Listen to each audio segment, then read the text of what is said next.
Midnight on Earth podcast with your host, Jake Weaver. Engineered by Cedric Swan.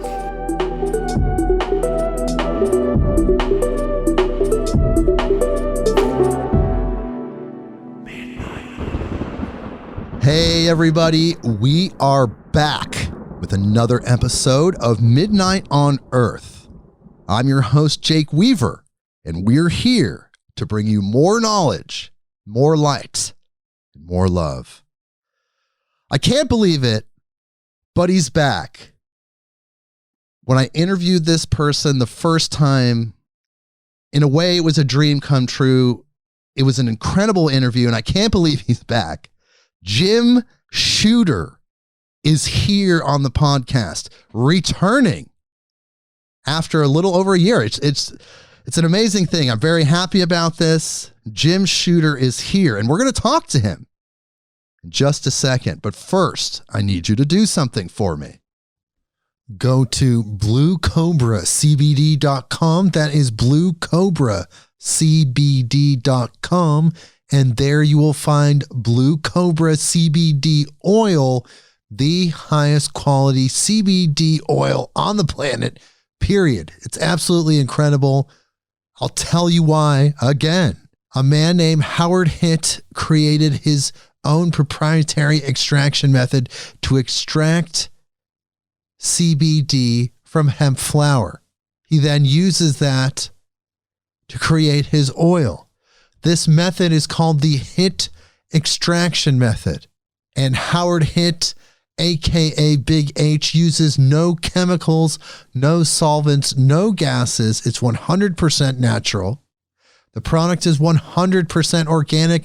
The hemp flower that he uses is 100% organ-grown, organic hemp flower. It's absolutely amazing. I absolutely love it. There are 3 styles currently: the maximum strength, King Cobra, regular strength, Little King Cobra, and the Wild Thing CBD for pets. Absolutely astounding product for pets. It's selling very well for him because people want their pets to have organic, high quality products. Howard says a lot of things about Blue Cobra CBD. He feels like it cured his cancer. It affected it in a way that it's now gone. So he says, which I'm reporting on. I can't make those claims, but Howard does. You can talk to him at the contact section at bluecobracbd.com. Get a hold of him. Talk to him. Let him tell you his story personally. Howard's product has a money-back guarantee. If for some reason you do not like the product, you can send it back. We have a discount code which gives you free shipping on any order. And that code is Big H, BIGH, Big H. And so part of that money back guarantee is if you didn't use that code, if you're outside of the continental 48 United States and you did have to pay shipping, you can keep the product, keep the shipping money if you had to pay it. You get all your money back. And that discount code, of course, is there to use. This is an incredible product. I highly recommend it. I've been taking it regularly. It helps me be my best self. I've said many, many positive things about Blue Cobra CBD oil, but at the end of the day, there's only one place you can get it. There's no other product like it. It's proprietary. It's organic. It's the highest quality CBD oil that you can find out there. You can only find it again in one spot, bluecobracbd.com, the website, Howard's website, bluecobracbd.com. Check it out. And when you're done with that, follow me on Instagram at midnight_on_earth. That is the address. You can follow us there. Spotify, Apple Podcasts, Google Podcasts, wherever you go to get your podcasts, click that button that connects us so you know when these incredible guests come on. If Jim Shooter comes back on again, you'll know. You'll get that message. And of course, the most important thing is to tell a friend, tell someone that you know that loves these type of podcasts. You know them well. You're friends with them. Tell that person to come here. midnightonearth.com. Okay, well, we're going to talk to Jim. This is going to be incredible episode, but I got to read his bio. So here we go.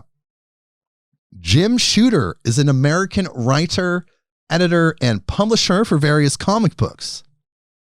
He started professionally in the medium at the age of 13 at what is now DC Comics. Also, he is notable in the Marvel Comics world for his legendary 1978 to 1987 run as Marvel Comics editor-in-chief, during which many classic and groundbreaking comics were created. In the comic creating world in general, he's very well known for his work as creator and editor-in-chief of Valiant Comics. He was also both the creator and editor-in-chief of Defiant Comics and Broadway Comics. Currently, Jim is the editor-in-chief of Illustrated Media, a custom comic book company, and we're so excited that he's here. Jim, hello, how are you? Very well, thank you. How are you doing, Jake? I'm doing incredible. I'm so honored that you're here. Last time was incredible. I'm happy to be here. Well, I'm just so honored that you're here. You're such a massive contributor to the human experience. The things that you've created have brought so much joy and happiness and really a lot of things for so many people.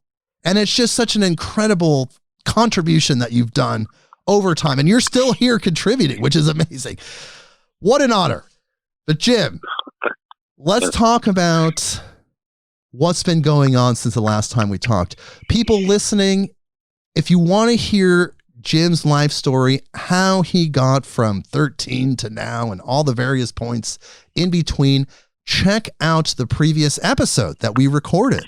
That has all of that information. It's an incredible 4.5 hour long episode. It's still the longest episode ever on the Midnight on Earth podcast. Go check that out. But right now we're here to catch up with Jim Shooter. Jim, what have you been up to lately? Well, I do a lot of conventions.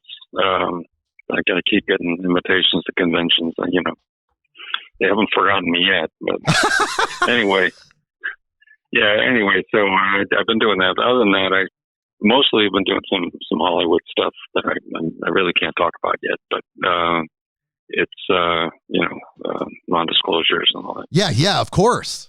Yeah. But at any rate, they've been keeping me very busy, and the conventions are almost a break. So that's go to a convention. Those are fun. Get to talk to people and stuff. And, so the conventions, get my nose out of the computer for a while. The conventions are your vacation, and then you're just nonstop writing. It sounds like. That's about it for quite a while now, and. It's I'm very happy doing it, and it's been really good and great fun, and I think it will continue for a while. So anyway, that's pretty much it. So last time we talked, you mentioned on the episode that you were working on a history of comic books, the comic craft book for Image. Is that still something that's happening? Yeah, but it had to be postponed. Eric Stevenson wanted it for this spring, but I just couldn't do it. And so I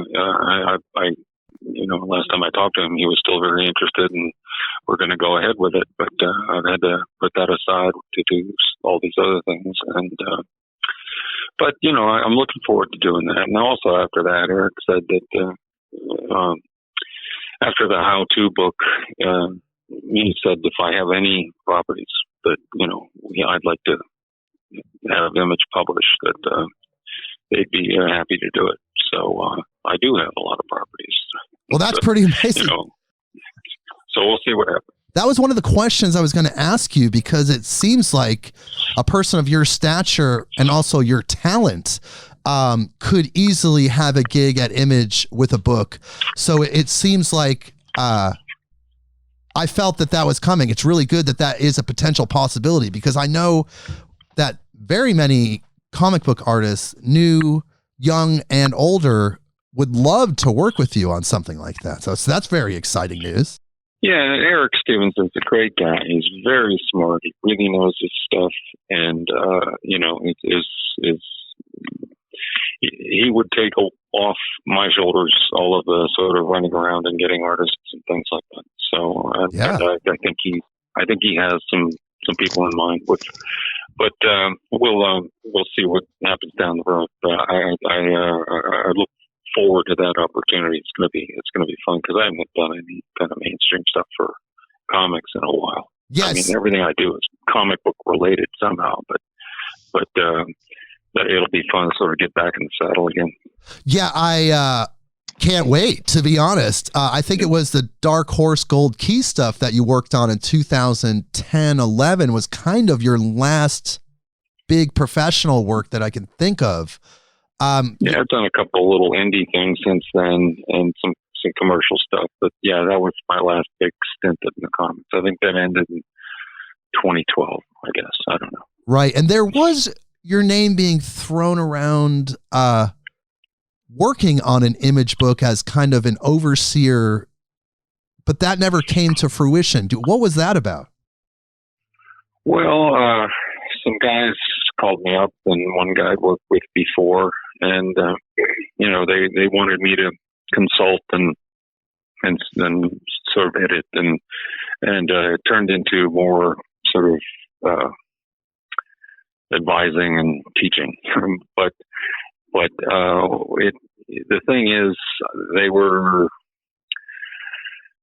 not showing me what they did, and sort of, it's always, oh yeah, we'll send that next week, and really, I think they just wanted my name on it. And when I finally got a look at the thing, I just said, you're not putting my name on this. And I just couldn't do it. It wasn't professional quality. I said no.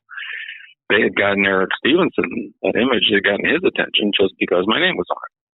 And Eric and I talked, and I said, I'm out of that. And so he backed out of he talks with them. They didn't have a deal, but he backed out of the talking to them. And I don't know what they did after that, but anyway, it was very I don't know, it wasn't what I thought it was going to be. Okay, so it wasn't a good fit, because I did see your name out there for a second attached to that project, and as a Jim Shooter fan, I did get excited, but then later I saw the same project with your name removed, and it seemed a little suspicious. Yeah, it was, I wasn't writing it. Well, it actually kept changing. At one point I was supposed to write something, and I never heard from them. And then at other points, I'd be asked questions, or I'd review something that they wanted. And, worked a lot with the writer, but it just wasn't happening. I was really disappointed when they finally showed me what they were doing. Well, it reminds me of that military comic story that you had, where you went to go work with potentially the Defense Department on a comic book, and then when you saw how unprofessional the product was, you didn't want your name attached to it. So this is kind of a similar situation. No, that's not it. The first of all, it was the State Department. Oh, sorry about that. And it was kind of Voice of America Comics, right? And we were full steam ahead, and they did nothing wrong. They were nothing but helpful. I was on the phone all the time to one of their Mideast experts, and getting educated. And what happened was the Gulf War. The Gulf War interfered. Right. And, yes, I remember. As soon as the Gulf War started, we couldn't even get them on the phone, number one. And number two, the lady who ran that, I think her name was Charlotte Beers, and she was out of advertising and working there on these kinds of projects. And I think she left, and I think they're sort of using comics and other things as like an outreach, Right. was that just got lost between the war and our leaving. I think it just got buried. So Yeah, I do remember so anyway, that. didn't do it. It was fun while it lasted, and I some of the properties I created for that, but since that didn't happen, I own them. So That's amazing. You know, I mean, they could show up one day. You never know. Well, some of the properties could, because you know, they basically I told them I wasn't interested in doing any kind of preaching or propaganda, and they agreed. You know, do entertainment, but you know, I mean, just by the fact that it was entertaining, if you created something that was popular and entertaining, it would build bridges, and that's what we wanted. It was children's stuff. It wasn't, you know, heavy-duty adult comics. It was younger readers, not little kids, but teenagers. You know, they call it the young adult audience, right? Yeah, teenagers, the Harry Potter audience. I see. Well, you know, lately your name has come up twice in the news since our last recording a little over a year ago, and I want to talk to you about those things. One of them, I'm just so amazed at you. Like, your level of integrity is so high. Your character is so strong. And when I read this article, I was dumbfounded, because a lot of people wouldn't make the choice that you made. And this is in reference to Marvel Comics reaching out to you recently about the rights to the Venom character. It seems that they did not have any proof that they created the character.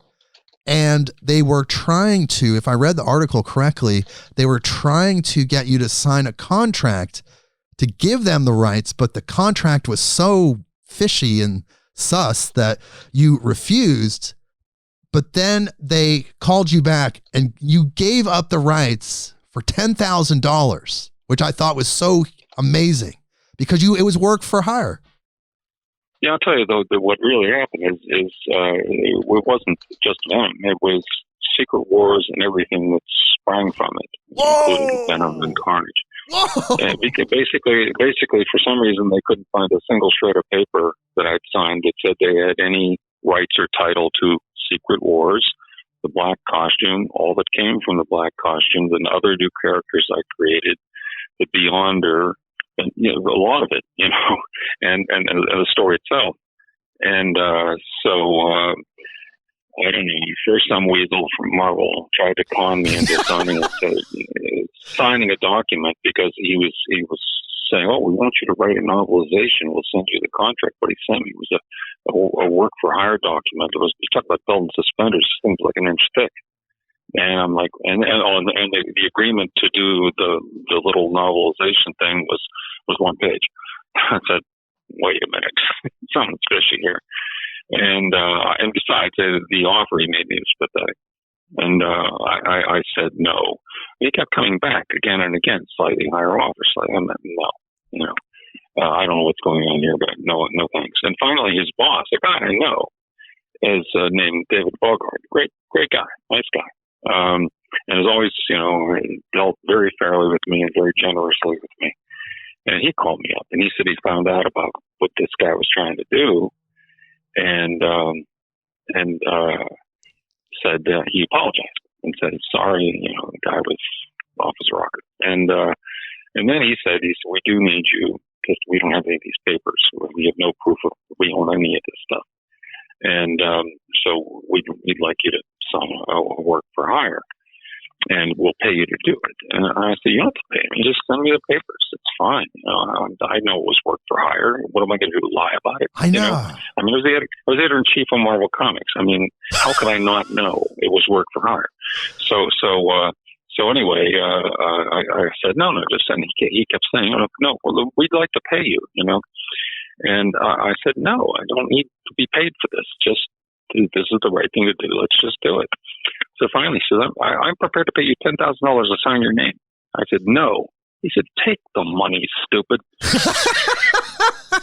Well, that's the thing, because other people what might have held out. Other people might have been manipulative. Other people might have lied. You held your ground. You have character and integrity that is just massive. Well, I didn't even want the money, but when he said take the money, I said, well, since you put it that way,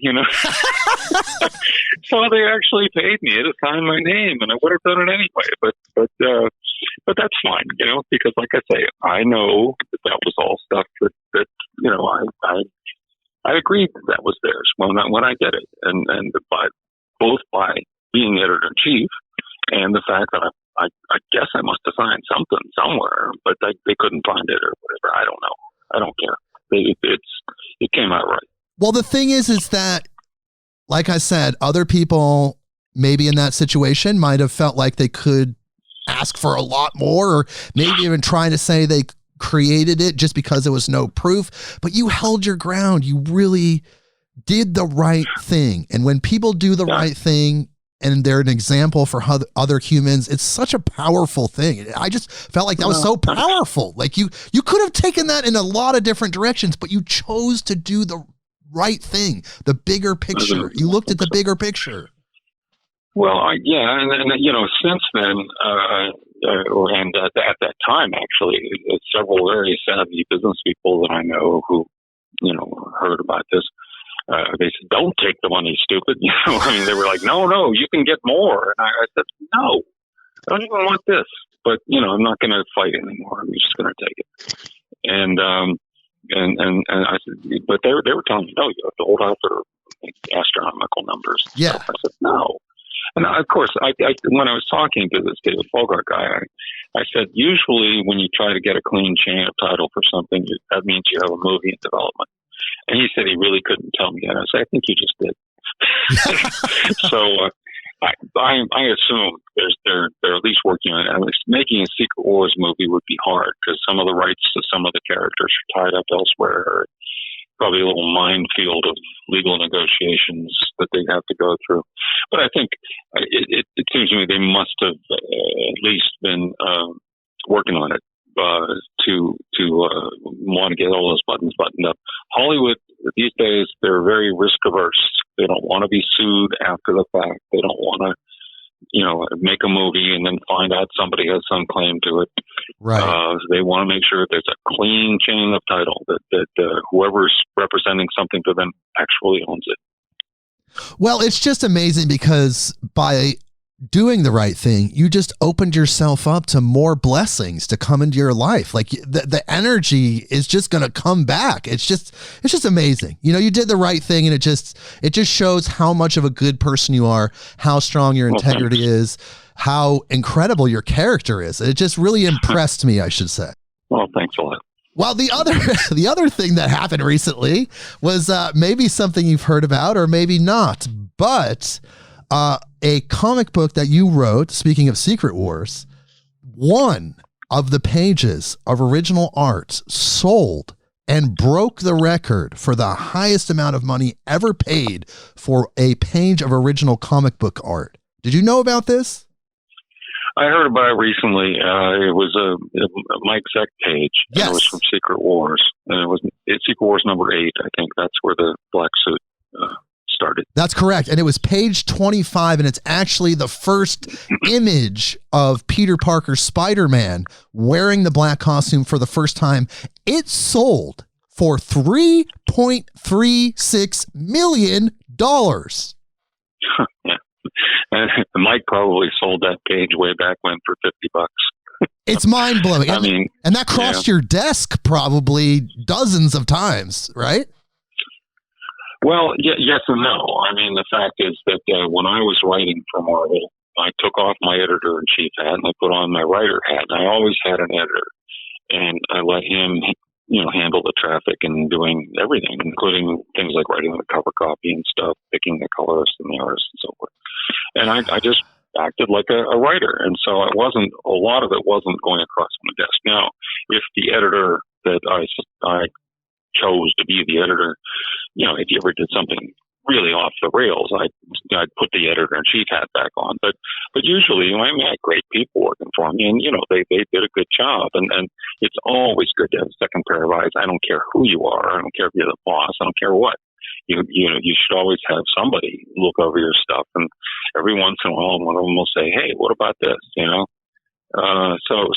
But mostly they liked my stuff, and there was never any problem with it. But so most of that pages going across the desk would have been happening in the office next door, Tom DeFalco's office. Oh, I see. But does that shock you, though? I mean, is that shocking to hear? It's stunning. It is amazing, and I understand that there was Amazing Fantasy number 15 also sold for 3 point something. Yes, that was definitely a big sale recently. Do you think, Jim, that as humans, that we've finally crossed a threshold where people that value art, the art that humans create, we've crossed a threshold and they now value comic book art in that same way, where previously it was relegated to children's art or not taken seriously? Now it is very much taken seriously. What do you think about that?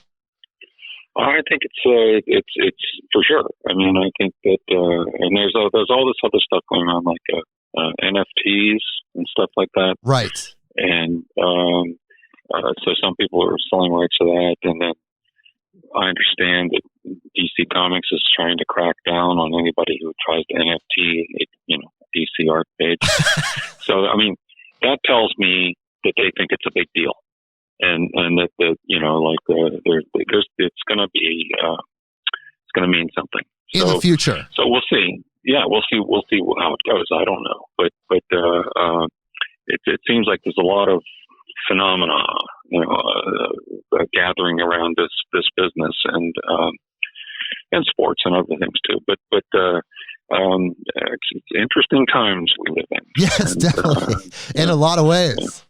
But the thing is that the overall value of original comic book art over the last 2 years or 3 years has increased dramatically by hundreds of percentage points. It's just really an amazing thing for someone that has loved comics forever and has always seen the art in every panel, not just every page, but every panel. It's so amazing to finally see the appreciation coming from people that love art. Yeah, well, comic book artists are almost, they're the best artists in the world in a way, which is, if you're famous advertising artists, they take photos, they pose models, they'll do iteration after iteration, they'll trace it, improve it, this and that. They have like weeks to create one drawing.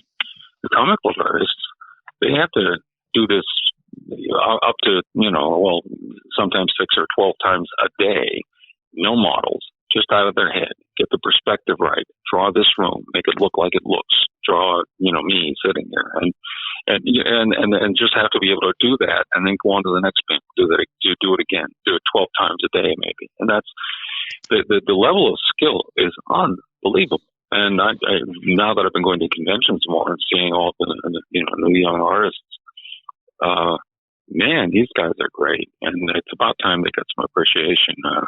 It's not just junk art. This is the product of highly skilled people, and then some of it is really beautiful, and all of it is amazing. So anyway, well, it's just amazing that we crossed that threshold finally, and the outer world is finally seeing the beauty of what we've seen this entire time. You've seen for over 5 decades.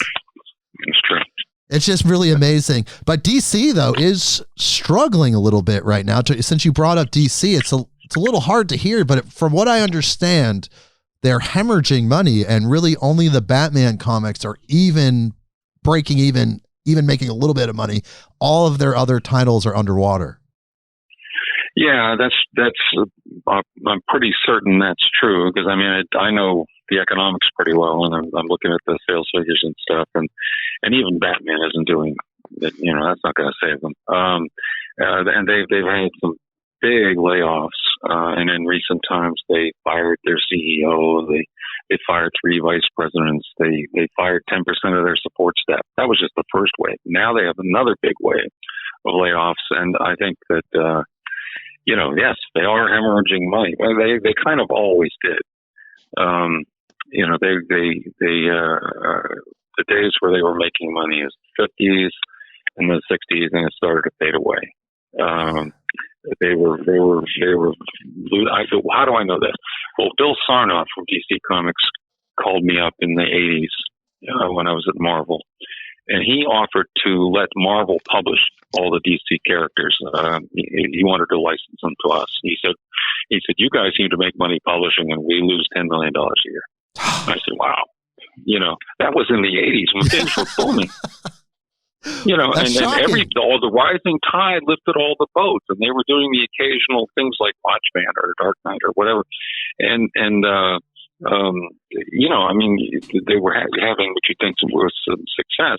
On the other hand, they had expensive quarters, tremendous overhead, a lot of people with, phony baloney jobs and big fat salaries, and a lot of the books just weren't, performing. But so now it must be even worse for them to be, shedding people like crazy, hundreds. Well, from what sorry to interrupt, but from what I understand, they had staged themselves in 2011 to have a very successful cinematic universe, and then had the comics to kind of correspond with that, to be supplementary. But then their cinematic universe was not successful. Their Zack Snyder cinematic universe tanked, which then caused the comic books to also fail. What I understand is they just closed this massive office in LA. So it looks like DC is really hurting. Yeah, I think so. I think that they, I don't think that the failure of the cinematic universe hurt the books. I think the books hurt themselves. The thing is, they I don't know. There didn't seem to be anybody steering that ship, and it was they're doing a lot of cheesecake and sort of self-indulgent stuff, and they kept, I don't know. Their titles weren't even related to the movies sometimes. So I don't think they made much difference. But I think they just, they lost their way, and they lost their way a long time ago. And they kind of never really they had these individual projects that are great, like Watchmen or something. Right. But then, for the most of the stuff, it's just sort of helter skelter. They keep doing reboots, Countdown and Crisis and another Crisis and New 52. It just got silly, and very much so. You can do that trick. Yeah, I did in my blog a little article on that. I said it's like when football season starts and Lucy holds the football for Charlie Brown to kick. She always just yanks it out of the way just to about to kick it and it falls on his back. That's us. We're Charlie Brown. We keep DC's restarting. So we buy the books for a few months and then stop because they're not good. And so some of them are beautiful. I'll tell you, back to the art.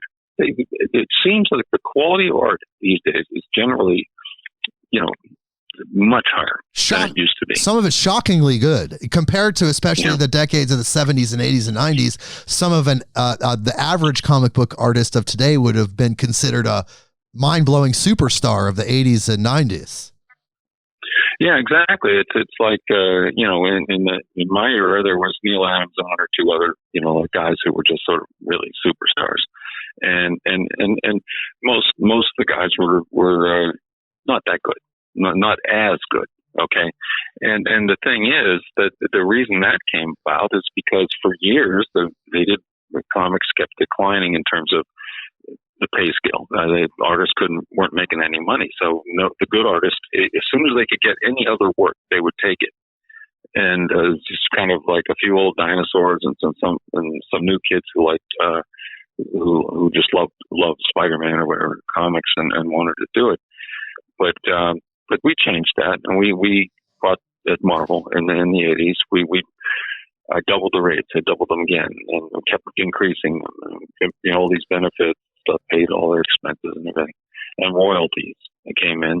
And so for a little while, that was starting to turn. And I think that it did turn. And the fact that there are artists, the ways artists can make money now, selling pages and so forth, means that it's still appealing. You still get your Alex Rosses and your other people. Right. But I mean, like Frank Miller did the covers for Unity for me, like more or less as a favor. I mean, he said, I'll do them for free. And I said, no, I'll pay you. I just can't pay you $10,000 a cover or whatever your rate is. I actually wanted to ask you about that, because that story has actually never been told, of how you got Frank Miller and Walt Simonson to do those Unity covers. And I just want to point out that the Shadow Man Frank Miller cover is for sale right now on Heritage Auctions. It's currently going for $16,500. Yeah, well, I mean, some of them are going for much, much higher. Oh, of course, yeah. And the way I got Frank was, I were at Valiant, and this was, we had a lot of debt, and we were starting to get out of that and get to the point where we had some money. But we didn't have much yet when I was doing the Unity covers, which is a couple months before June, I guess, in '92. So we still didn't have money to throw around at all. We're just, trying to get by. And so I had Unity, and I wanted to have some great covers. I wanted to get something to get attention, because we had a lot riding on that. And I called Frank, and I said, Frank, I know I can't afford you. I said, but have this special thing, this Unity crossover within the books, 2 months, 8 titles a month. I said, I really want to get some good covers for it. What can you do for me? I was hoping that he would give me a discount, maybe do one cover, And he said I'll do it for free. And I said, no, not for free. And I said, we'll pay you, just can't pay you, a vast fortune. He said, well, what do you pay Windsor Smith? And I said, $500. And he said, all right, I'll do them for $500. Wow, my God. So he did them for $500 a piece. Oh my God. Then, he did 1 month, eight covers for $500 a piece. And then I was talking to him, and he said, great, Frank. And we have another 8. And he says, oh, give me a break. and he said, call Walt. And I said, that's a good idea. I'll call Walt, Frank. And so anyway, he was such a good guy about it. You can't believe it. And so I called Walt, and I said, Walt, I got these 8 covers, and I couldn't afford Walt's rate. I said, what can you do for me? He said, what would you pay Frank? And I said, $500. And he said, all right, I'll do it for $500.05 a cover. So for the rest of my life, I can tell everybody I was paid more than Miller. And he does. And so I paid him $500.05. Wow. He did great covers. Both of those guys just knocked it out of the park, and it did get a lot of attention. People saw those covers and said, let me check this out. And so Unity books sold tremendously and really kind of put Valiant on the map. Oh, yeah, those covers are legendary, and they were at the time, because the correlation was that Frank Miller's Sin City project was exploding at the exact same time those covers were released. So it was very shocking to think that you could rope in such a superstar at the moment. Of course, your history as a kid, I didn't know your history, but it was shocking then to be like, wow, they got the top guy right now, the most popular comic book artist, to do all 8 covers. It's shocking. Yeah, and I was at Frank's house a year or so ago. I don't know, maybe more than that.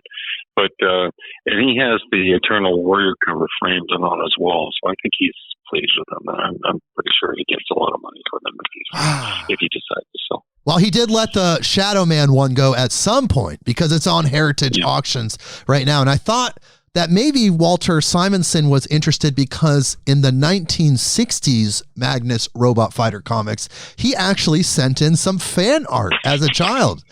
And so I thought that he would think that was interesting, that here he is back now drawing the cover for a Magnus Robot Fighter comic. I'm aware of that fan art.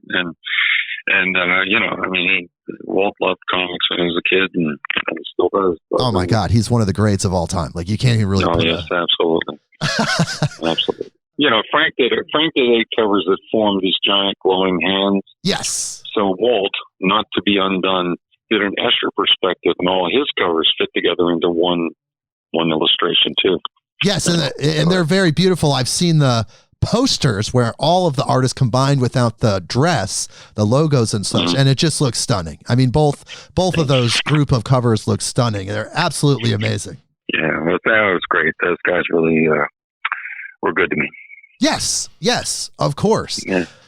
There were a couple questions that some listeners sent in after we talked on our previous episode.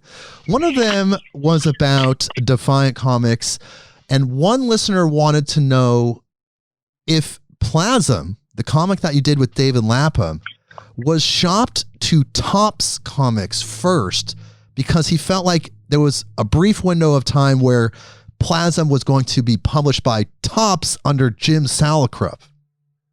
No, nothing like that ever took place.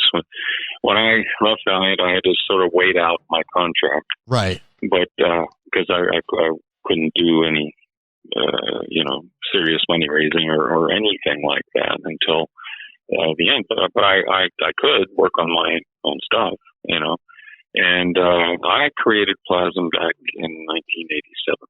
Oh my God! Yeah, and I had it, in the drawer, and not sure exactly what I was going to do with it. And then it kind of didn't fit my concept for Valiant, so I kept it in the drawer. And so finally, when my contract with Valiant was up, and I started raising money, I also started seriously working on Plasm. And David Lapham had told me that he didn't like the evil, nasty pirates who stole Valiant from me, and he hated them, but he needed the gig. And he said, as soon as you start, he said, call me. And so I did. And I met with him, I think in a hotel in New York, and because he lived down at Toms River. And so we talked about it. And he was interested in doing Plasm, and he did some designs and stuff like that, and I didn't like them. I said, no, David. I said, you're drawing metal guns. These people are carrying metal items. There's no metal. It's all alive. And he's oh. And then, I described various things we needed, but man, he took it and ran with it. Oh my God. He was just doing great stuff. So anyway, I did raise money. The money I raised was from an investor group called the River Group. Yes, of River course. Group also owned a trading card company. And so part of the deal was that we would do trading cards. The guy was saying, well, what are you going to do? I just, the picture of the character, and on the back, facts about him or what. And I said, well, I've been a storyteller my whole life. Let's tell a story. And he said, oh, okay. And so I showed him how it would work. Sometimes 2 or 3 cards would form one picture. Sometimes, one card would be a panel, sometimes the whole page would be, all 9 cards, I guess on a page, would form one picture, whatever. He was thrilled. And so David did that. That was our 0 issue, the card set. Yes. It was published as a comic book, but it was given away in the Diamond catalog. Right. I think eventually it was reprinted so everybody could get it. But it was, really interesting. It was a huge hit for these guys. They made back all the money they invested times like 3 or 4. Oh my God. And we got a little royalty, but at any rate, all right. So I got this going. In a toy fair that year, which is around Valentine's Day, toy fair in New York. Every year, a friend of mine, the president of those characters from Cleveland, TCFC, would come to Toy Fair, and every year we would go to the Palm 2 and have a steak. And so TCFC was monstrously successful, hugely successful. They did things like Strawberry Shortcake, the Care Bears, Holly Hobby, I can't think of a lot of them. Yes. A lot of great successful properties. And for a while, they were riding high, And then, and Ralph was the president. They had two presidents. They were co-presidents. Ralph was the creative president. The other guy was the business guy. They split the job in two halves. And, but Ralph was my buddy, and when he came, we went out to dinner. And so we go out to dinner, and P.S. The TCFC not only came up with things like the Care Bears, which they developed with Bernie Loomis. They also had a lot of toy designers and engineers, so that when they went to a toy company with a property, they could show like prototypes and things. So this is what we imagine, to help the toy company develop it. And so anyway, I knew that, and so Ralph and I are at I got to tell one more thing. Because they had been so successful, they were a division of American Greetings, and because TCFC had been so successful, they decided to launch a toy company of their own. It was called Amtoy. The one product that you've heard of from Amtoy was Mad Balls. Maybe you've heard. Right? Yes, of course. I remember as a child they were marketed to my generation. Yeah, little rubber balls that had faces on them and the monstrous things. Anyway, so I actually invented a Mad Ball for them. I'll tell you later. But the Amtoy came out at the wrong time. There was a downturn in the toy market. They were failing and probably going to go out of business and maybe take TCFC with them. So I was talking around. He's telling me his woes. And he asked me what I was doing. I said, well, I'm starting this other company. And I made him an offer. I said, I deliberately created Plasm to be, this is a toy term, toyetic. Yes, I remember. That's the term. Industry uses that term a lot. And I said, deliberately created this to be toyetic. I said, how would you like to have your guys, develop the toys or prototypes? And how would you like to represent us for license? He said, you might be, throwing me the rope that saves my life here. And I said, fine. He said, standard terms? I said, 50-50. He said, what? I said, 50-50 on the licensing, and because you're the air agent, and 50-50 on the toy. We get everything else. Yes. All the media, whatever, stuff like that. Yet another example of your incredible integrity. I do remember this story. Well, he said, it's too much. Why? And I said, because you inspired me. Because Plasm is based on a bunch of things you said when we were talking years ago about maybe a joint venture between Marvel and TCFC. You were saying that you thought little boys like gory stuff and slime, bones and gooey snails and I said I took that to heart. That's part of my inspiration for Plasm. And he said, this is nothing like I was talking about. And I said, well, Tim, you inspired me, and that's fair in my mind. So anyway, they started developing it, and after a while, a bunch of us were making the card set and start working on the comics.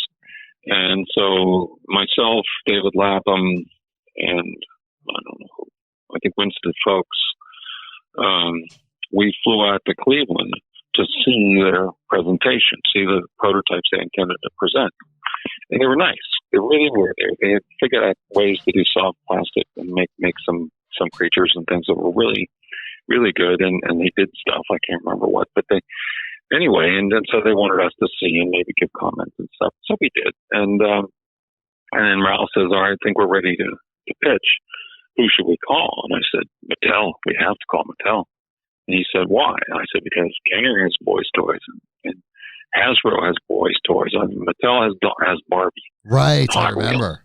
And they have Master of the Universe, but that's a little kid thing. That's a real little kid thing. I said they need this. This is their G.I. Joe. And so he said, okay.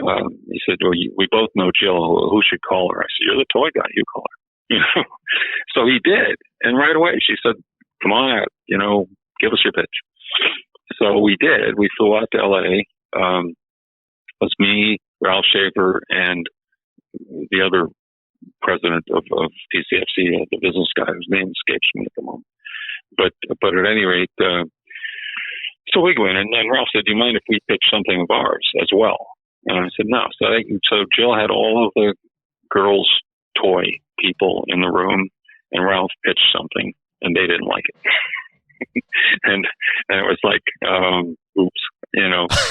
And so then she chases out, Jill Barad chases out all the girls' toys executives, and she brings in all the boys' toys. I mean, it's a giant comics room. It must have been like 20 guys there. But this is the whole executive staff, right? So I did the pitch for Plasm. And so I get to the end of the pitch, and Jill says, "This is how it's going to work. You get 5 points, we get 5 points. Each of us will probably have to give up a point to Margaret." That's Margaret Lesh, Fox Children's Network. And she said, "But it will be on television, and we'll finance all that. That's us. We'll finance all of that." She said, "We'll give you $1 million advance and a $3 million guarantee." And she said, "That's a fraction. This is going to be big." And she said, "That's a tiny bit. That's like, you're getting the royalties will blow you away." Oh, yeah. And she said, well, she goes through a couple of terms, and we think we won the lottery, And so finally she finishes rattling off the terms. She says, "You and Schaefer get out of here. Leave your business guy." And so Schaefer and I got out of there. And so we walk out just high-fiving, man. We thought, we did it. We did it. But there was a foil in that story, and the foil is the River Group, right? No, the foil in the story is Marvel. Oh, because what happened is when the trading card set came out, it was called Plasm. I get a call from Terry Stewart. He says, "We're going to sue you over this Plasm thing." I said, "Why?" And he said because it infringes on one of our trademarks. I said, "What trademark?" I searched this. What are you talking about? Well, they had the name, and only the name. No creative work had been done yet. Right. But they had the name Plasmer registered with, this is something you can do with trademark, registered with intent to use. In other words, it wasn't in use. It was registered with intent to use. And that was in the UK. It wasn't even here. That's why it didn't turn up in my search. So anyway, I said, "Terry, give me a break." I said, "You got a Black Knight, Marvel or DC's got a Black Knight. You've got Wonder Man, they've got Wonder Woman. You've got Power Man, they've got Power Girl. Don't tell me this is too close." And he's, "Oh, no, Jim, it really is. And so we have to sue you." And yes, I said, "All right." Very legendary story. This is very well known in comic book circles. Yeah, and so I mean, they tried to. Our lawyers met and they made a settlement, and the settlement was that I would change the name to Warriors of Plasm. I mean, they said add words, and I said, "How about Warriors of?" And they said, "Fine." And they agreed. We had an agreement. We drew up a contract. We signed it, and we sent it to them for signature. They drew up the contract. We signed it and sent it back to them for their signature. And so we had a settlement. P.S. Mattel liked Warriors of Plasm better than just Plasm. Right. Okay. So they were happy. But they never returned the signed document. And so my financial guy, Winston, very smart guy, he said, "I know what they're up to." He said, "They're going to wait until the day we ship, and they're going to serve a temporary restraining order. And if we don't get those revenues, we're dead." And I said, "Okay," that's their plan. So I called, I thought, what am I going to do with this? So I called Marie Jose Danielle, who's handled our printing account up at Cabacor. And I told her what was up. And she said, "I'll take care of it." And I said, "How?" She said, "You don't need to know that." And I said, "Yes, ma'am. I don't need to know." So sure enough, on the day that Plasm was supposed to ship, Cabacor was served with a temporary restraining order, right? And Marie Jose, I guess, was there, expecting this. And she said, "Gentlemen, we will be very happy to stop the shipping of Warriors of Plasm #1. However, Warriors of Plasm #1 is interlaced on every single pallet that has a Marvel comic on it. You stop theirs, you stop all of yours." And because they're all shrink wrapped. Right, of course, yes. He says, "You stop theirs, you stop all of yours." And they would have lost all that revenue as well. Yeah, so that would have been hurt. And so they withdrew the temporary restraining order. Plasm shipped, but then they sued us for temporary injunction, and we won. But it cost me $300,000 to win, and we missed our window with Mattel because they couldn't go forward while the suit was pending.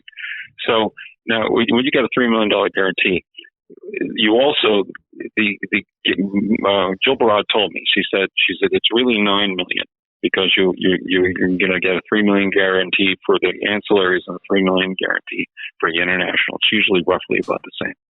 And I said, "Wow, $9 million, and that's just the guarantee." And the sky's the limit. It could turn into Turtles. It could be, who knows? Right. But could be $1 billion property. Anyway, it didn't happen, and it did sink our ship. It killed us. So that they got what they wanted. Yes, but two questions that come out of that. One, do any of the prototype toys still exist? And two, how different is the 1987 version of Plasm that you developed over time? How different is it from what came to fruition in the 90s? Well, I don't know what happened to the prototypes. TCFC eventually did go under. Ralph ended up moving over to the UK and running their operation there, the American Greetings operation. I don't know what happened to the other guy. I don't know what happened to the prototypes. So they could still be out there. But I might be. But the thing is, the Plasm I created in 1987 was exactly the Plasm that we did in the 90s. Oh, wow. 94, whatever. I mean, I created it then and had it in the back of my mind, developed it along the way. But it was the same thing. I did the fundamental creation, and it was exactly the same. Well, that makes sense because the Warriors of Plasm stories are literally some of the greatest comics ever created. And David Lapham's art is some of the most stellar comic book artwork ever created for comics.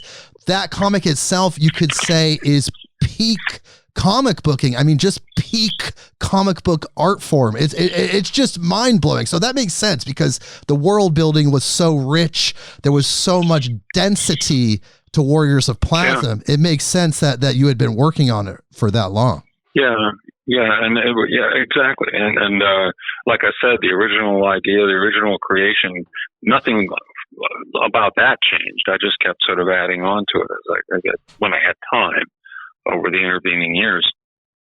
But never, like I said, it wasn't the right fit for Valiant, and it wasn't. I didn't have another opportunity until Defiant. So. I see. And David, you can't say enough good about David Lapham. The guy he's just phenomenal and so creative. And I never saw anybody learn as quickly as David, except Frank Miller. Yes. Frank, as soon as he started working and was getting input, from me and other people, every time he'd do a job, he'd make a quantum leap. He'd get, that much better. And same with David. Right off the bat, he gets it. I mean, I laid out a couple pages for him on his first job, and then he actually explained, "This is what we do. This is why we do it." So after a few pages, he says, "Let me try." I said, "Okay," and he started trying, and he listened to what I said, and he was getting it. I'm looking at these layouts. I'm saying, "Yeah, okay, move this over here and make that bigger," and it's good. So he was just, by leaps and bounds, he was getting better and better, and he's so creative. All that stuff he did with Plasm just blow you away. I still look at it about once a year. I pull out the books and really just analyze each panel because it's just stunning comic book artwork. But I do have a couple more questions from listeners before we get to our next segment, which is going to be incredible, where we bring in more guests. One question that a listener sent in is that, was there going to be a Good Guys #0 card set in the vein of the Dark Dominion and Plasm card sets? Yeah, Probably. But by the time that it came around, the market had crashed. The market went from, if you call the peak 100%, it had dropped down to about 20% in a matter of a couple of months. So in that dying market, also the retailers had bought heavily into the death of Superman and the rebirth of Superman, and they couldn't sell it through. So they were choking on their inventory. They were also choking on a lot of image books that they bought big numbers and couldn't sell. And some Marvel books, other Marvel books that they bought big numbers and couldn't sell. So they basically choked themselves to death. And, it's just, they started dying by the droves, and the whole industry was just in free fall. I do remember. So we had that against us. We had this stupid lawsuit that it only cost me $300,000 and a lot of my time. It also killed my $9 million guarantee and potentially something bigger than that. And, like I said, Marvel wanted to be dead because it died within like a year or so. I took 17% market share. Most of it came out of their hide. Oh yeah, they didn't want you. They didn't want you making another Valiant Comics that was successful. Yeah. When the judge, it was federal court trademark. So the judge, it was just him. There was no jury. And so when he read his verdict, his opinion at the end, there was a scathing denunciation of Marvel and actually a very nice review. And after he read his thing, see, there was a temporary injunction. There are 3 categories. You have to win every point of every category to get your injunction. They lost every point of every category. We won every point of every category, right? So he calls the Marvel lawyers up to the bench, and he has the hand on the mic that you could hear him. And he said, if you guys ever use my court as a business weapon again, you will severely regret it. He said, you will withdraw this suit, you will not appeal, or you will severely regret it. And they're like, hey. And he was furious. Oh, P.S. He later became the Attorney General in the United States. Oh my God! But, it was Michael B. Casey. Wow! And when he was during the trial, whenever he spoke, I thought this is the smartest man I've ever seen. If he says I'm wrong, I'm wrong.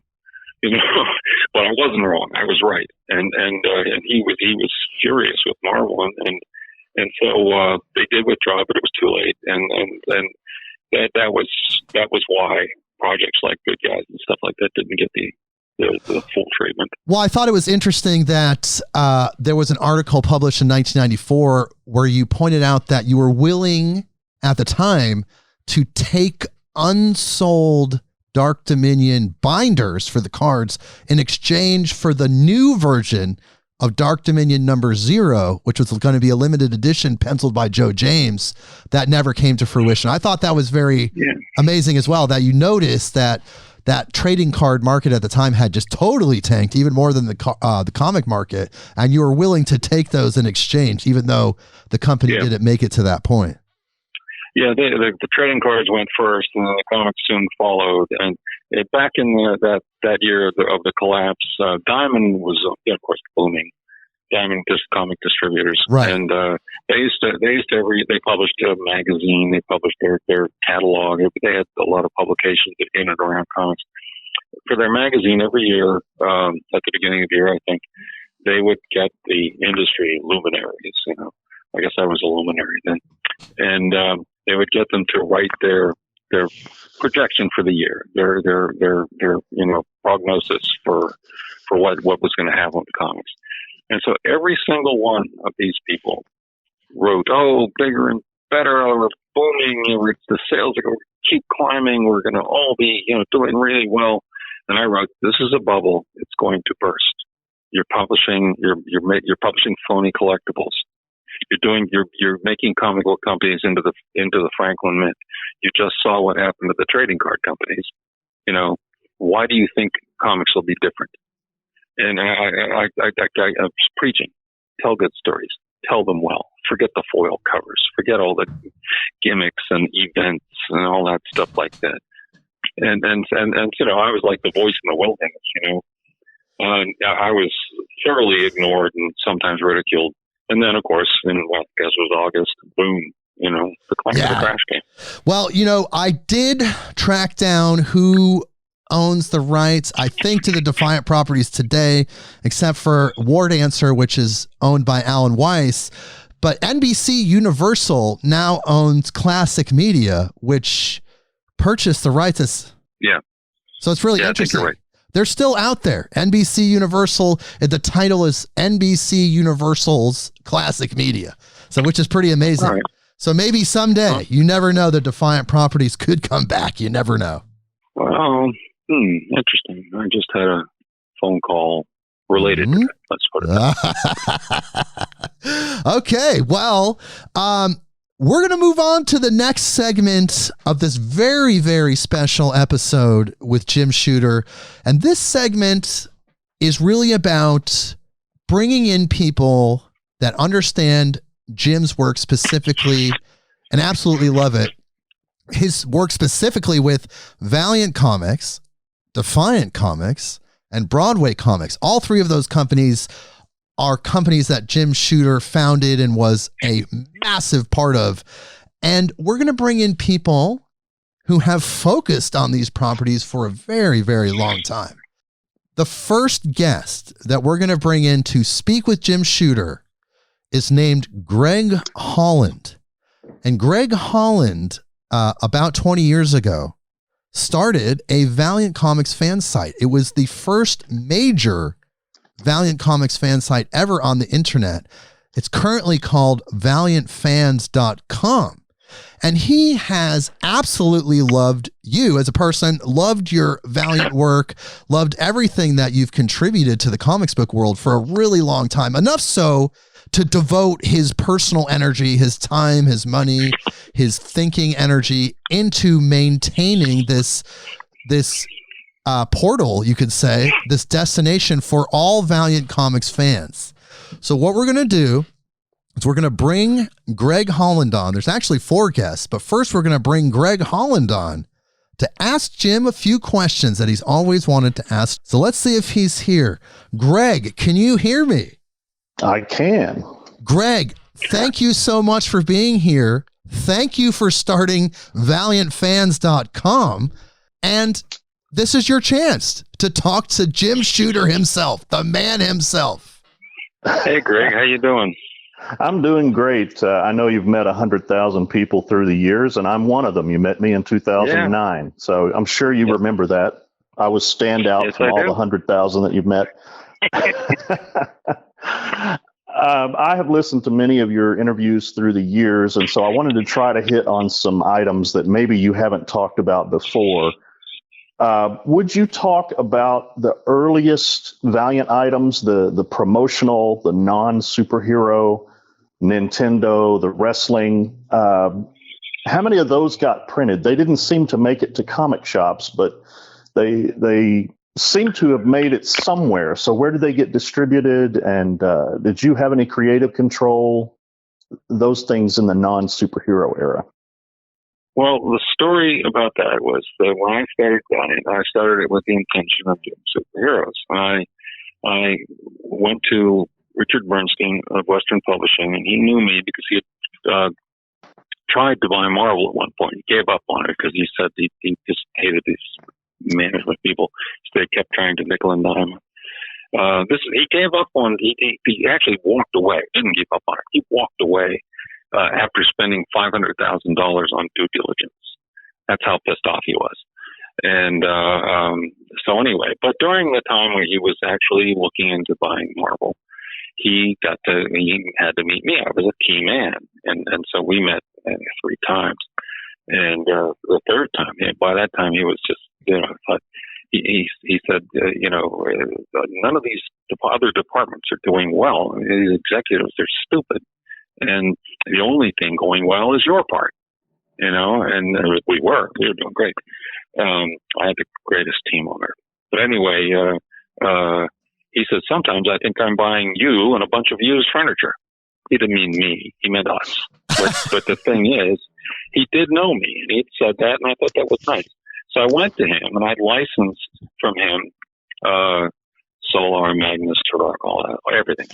And I didn't have any money when I went to see him, and he said, "I'll hold him for you." He held him for 2 years. That's how much he believed in. He said, "No, I'm holding him for Jim," And so because he got big offers, but he didn't take. All right, so I'm setting out. We start the company. I'm setting out to do my superheroes. And then my partner, Steve Masarsky, tells me he's sleeping with banker, Melanie Open. And I'm like, Well, my other partner objected. They convened board fire.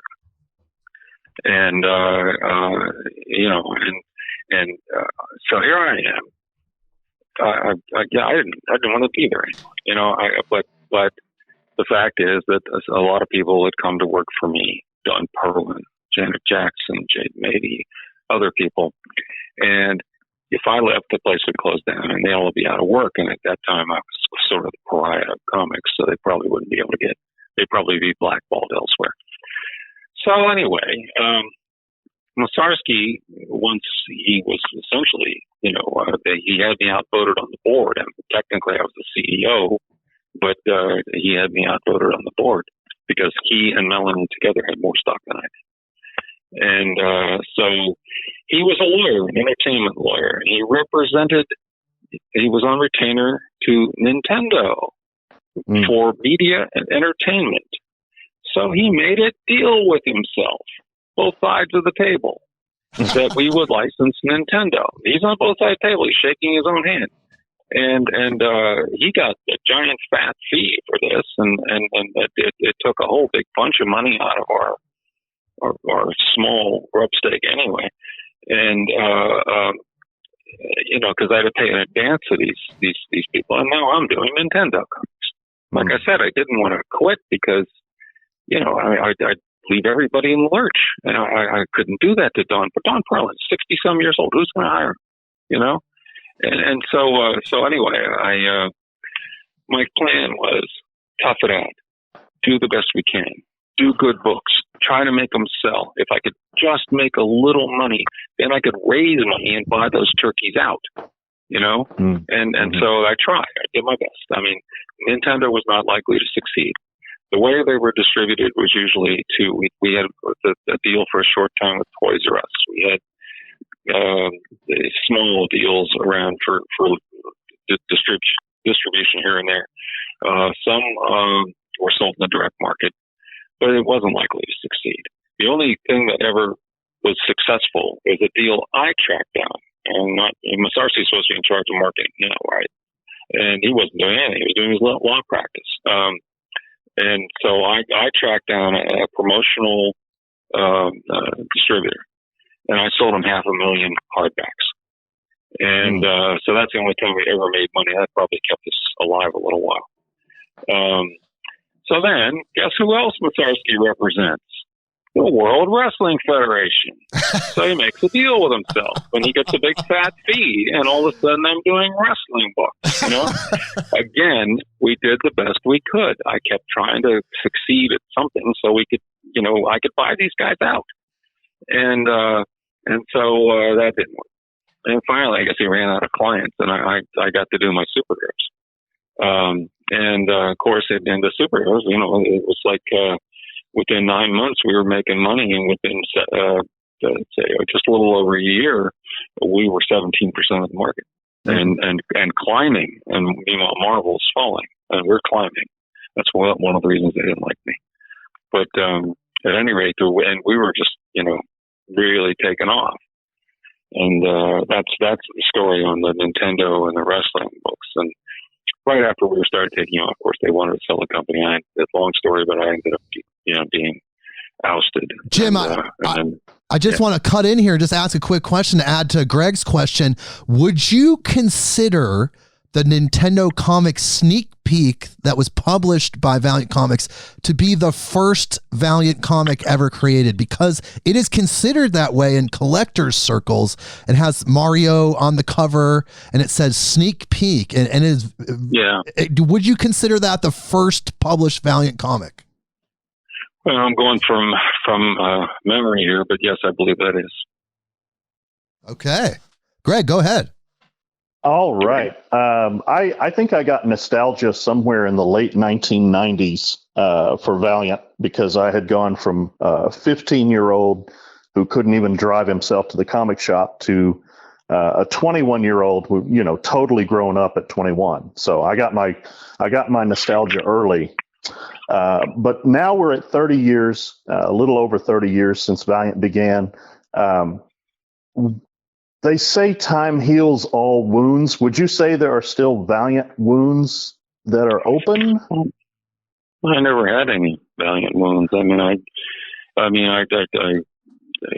They did what they did. There was nothing I could do about it, and so I just started again.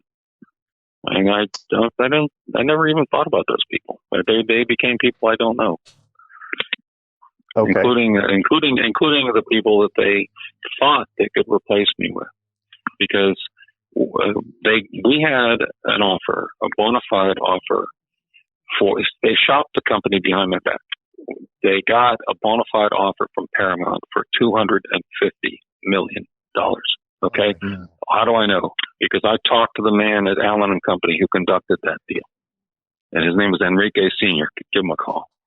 But anyway, they had this big deal, but they're greedy. They wanted it all for themselves, and they wanted me to sign these draconian contracts where basically I'd get nothing and they'd get everything. And I wouldn't do that. Well, they had Plan B. Plan B was get rid of me, get Bob Layton to run the bullpen, because he pretty much he did a lot of that anyway. Keep John Hartz as the marketing guy, genius marketing guy, and then bring in a name to replace me. They were going to make Barry Windsor Smith the president, so they'd have a big name, Mm. And so they when I wouldn't sign the documents that enabled them to do the deal with Paramount, because they were, not only was that deal bad for me, but there was like all kinds of bogus reps and warranties, those are SEC documents, that if I signed them, anything ever went wrong, they'd throw me in jail. I said, no, I'm not doing this.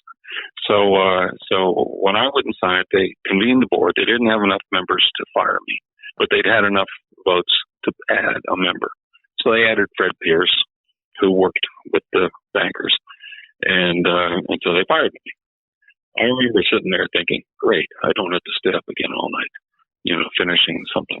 And so anyway, I was let go, and they thought that they told the Paramount people, oh, Jim never really created anything anyway. It was all Bob Layton and Barry, and he just wrote some dialogue. He was not important here. We have the important guys, and so Enrique Sr. told me when he told me when he was talking to Paramount, they backed off. They said, no, we don't want it. Quote, the creative guy's gone. Yeah. So it's a Pyrrhic victory. I mean, it was like they ended up not getting the $250 million they thought they were going to get. Then they started shopping it frantically, and they finally sold it to Acclaim for $65 million worth of stock. But of course, the stock plunged after that, and so it wasn't anywhere near $65 million. They did plenty well. They dividended themselves a bunch of cash, and they were able to. The stock vested over 5 years. Acclaim went bankrupt in 2 years, so they only got 2 payments, and the stock was much depressed, so the payments were not very big. So I mean, they screwed themselves. If they'd played fair with me, they'd have been, way better off. But okay. So that's what happened. It was a wild ride, but when we finally got to do the stuff I wanted to do with a bunch of kids right out of the Kubert School, a bunch of old guys no one else would hire. No one wanted Stan Drake. No one wanted Steve Ditko. No one wanted John Dixon. No one wanted Ernie Colon. These are great cartoonists. These are great guys. No one wanted Ralph Reese. Got them. And then, of course, I had Barry and I had Bob. And, with that little ragtag team, we kicked Marvel's ass and Images for that matter. DC was already moribund, so. But Jim, just to add to that, how do you feel that, all these years later, that there's still Valiant Comics being published? Well, let them. I don't know. I mean, it's wild. The people who own it now bought it fair and square out of the bankruptcy. It's theirs, and it's like God bless them. I hope it works out. Well, it's actually it's been sold since then. It's been sold to DMG, which is now YEM, which is like a new company. So it's actually owned by completely different It's entity. a Chinese company, correct? Yes, correct. Chinese company. It is owned by China. It is owned partially by the Chinese government, if you can believe that. So yes, it is now a Chinese company, and some would say that they purchased that to have a entry or a portal or a way into a cinematic universe in American cinemas. That was the only reason they bought Valiant. Greg, what do you think about that? Oh, it's kind of ironic, I guess I would say, that Dinesh Shamdasani found himself sort of in the, my other investors pushed me out scenario, since that is the story of Valiant in the early 1990s. The other investors pushed Jim out, and then Dinesh had the same thing happen. He was able to stay around longer. I think he got 8 or 10 years in there, maybe 6 years or so of publishing. But the same basic situation happened. His investors said, "Well, we can make more money without him. Let's go ahead and sell." They got that guy from Marvel to come in, and he brought in new money and then sort of took over from Dinesh and Jason. And I can't remember the guy's name. I think it's actually you. Cuneo, maybe. Cuneo. That's like it starts with a coup. Cuneo. Yeah. Starts with a coup. But, that sounds interesting. Yeah, but he's a real executive, and he was able to straighten it out. And I think for a little while they did some pretty good publishing. And then he's the one who was in charge, I think, when they sold it to the Chinese. But like I said, it's like they had nothing to do with screwing me. So good luck. Greg, do you have another question? One more question. If you've done all these interviews through all these years on Valiant, I figure you've answered the same question a lot. So I have to ask, what is something that you keep expecting someone like me to ask you, but no one ever asks it? What is it that no one is asking you that you wish they would? Wow. That's a good one. I don't know. Maybe the thing is that I don't think much has been asked of me about where I was going from where I left, what my plan was. Yeah, the post Unity Valiant with Jim Shooter. Yes. What I would have done, and what I would have done is I would have been like Shy Day, the advertising agency. We would be as big as we could be and still be good.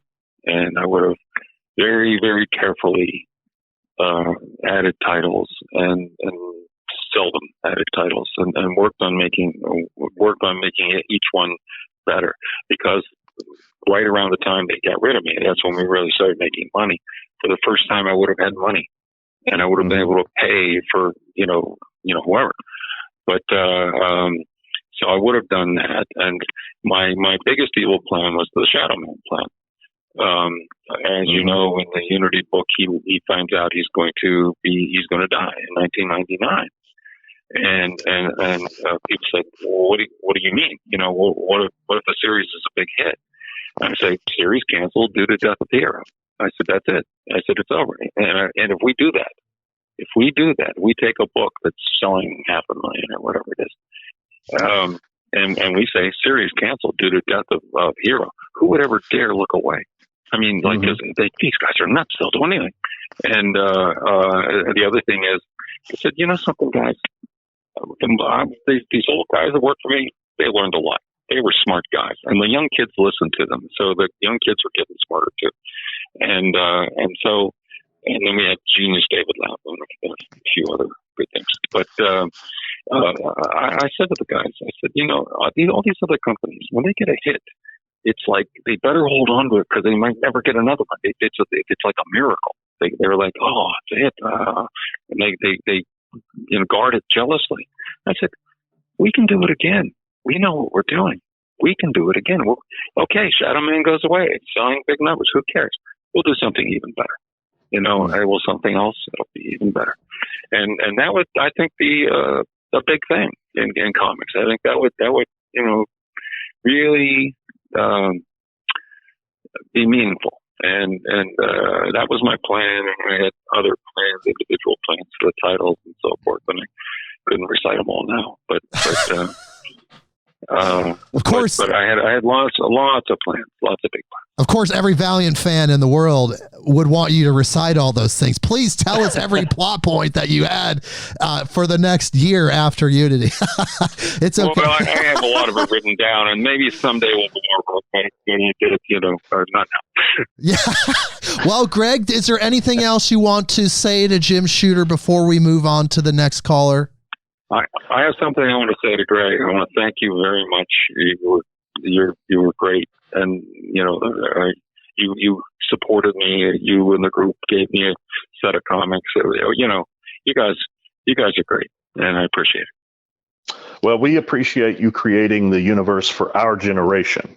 We were not old enough to be there in the 60s for Marvel. We certainly don't have the early days for DC. You created the universe that we grew up with. That was our universe. Well, thank you. Oh, my God. That was beautiful, Greg. Thank you for being on the show. Thank you. Thanks a lot. Okay. So now we're going to go to our next caller in just a minute here. But I just want to say how incredible that was because, like I said, Greg Holland did invest his energy, his time, his resources into maintaining Valiant fandom, especially the pre-Unity comics, which of course were the best and were the core of the entire thing. It's what brought people to Valiant. Everything after that was just kind of like superfluous. Like it wasn't even meaningful.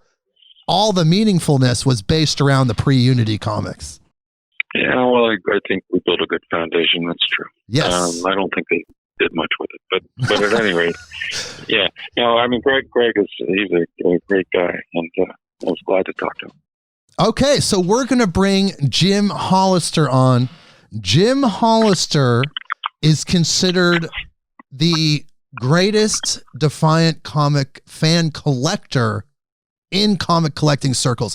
He has the most amount of materials. He's been collecting consistently since Defiant Comics started, and after it folded, he still kept collecting, and he has some incredibly rare items.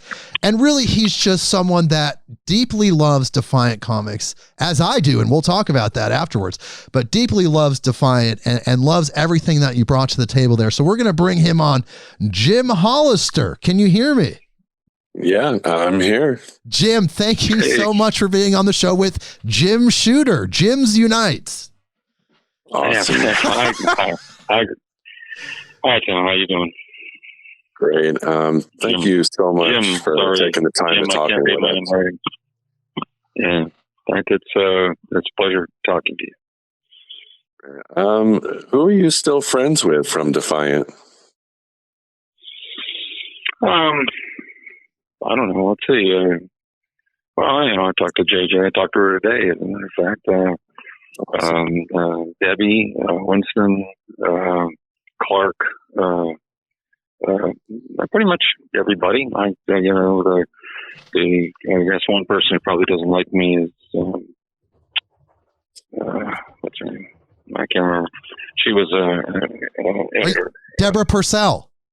Yes, Deborah Purcell, because she wasn't doing really well, and I wasn't. I was like debating every day what to do about it, and then she quit. And why? Because she got an offer from Big Comics, and then she wanted us to give her, quote, separation pay. Wait a minute, you're quitting, and you want us to give you $10,000? You want us to give you $10,000 separation pay? Well, because you're quitting to go to somebody who's going to pay you more money. Okay, I don't understand that. So I refused. I said no, and so she sued me for not for sexual harassment, for sex discrimination. And oh my God! And we were paying her pretty well. And before she started working for me, the only job she had was occasional waiting tables and fall raking leads for people. So, all right. So she sued us, and I went to a very good labor attorney, and he said, settle with her. I said, what? No. And he said, you walk into that courtroom, you're already guilty. He said, you ought to be really glad she didn't just invent some sexual harassment charge. He said, it's going to be an uphill fight, in this current political and legal environment to prevail here. I said, I don't care. I'm fighting, and because this is just insane. And fortunately, I never got that far because the company went out of business, and she can sue them all they want because she's suing the River Group, not me. But she's the only one I haven't had any talk to her. I mean, in a way, she's a nice lady. I mean, she was,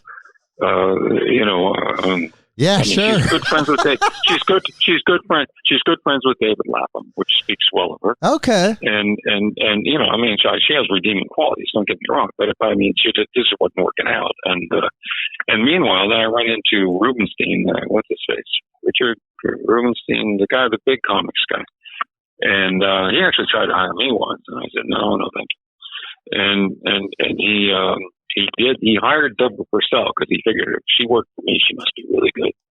And I ran into him once, and he said it just didn't work out. He said I thought she would be like you, and he said she doesn't really know much about comics. I said no, because the only publishing job she had, as far as I know, was she was the fiction editor for Red Book for a while.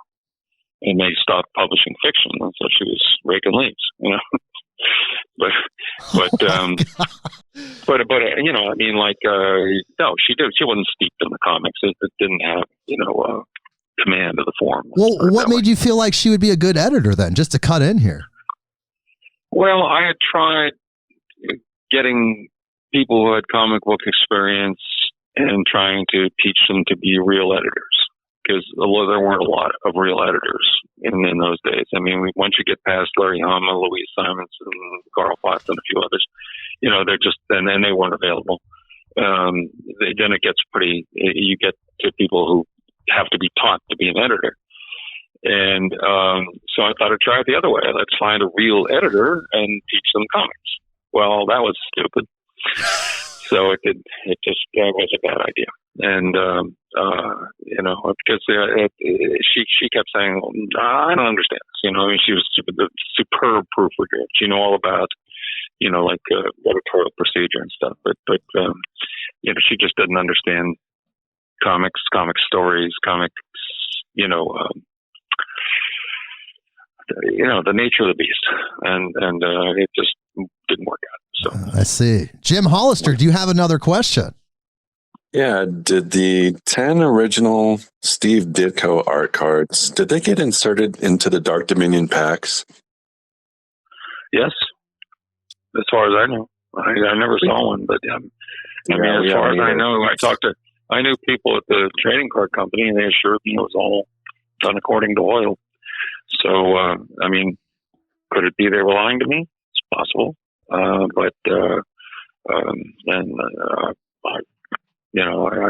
know.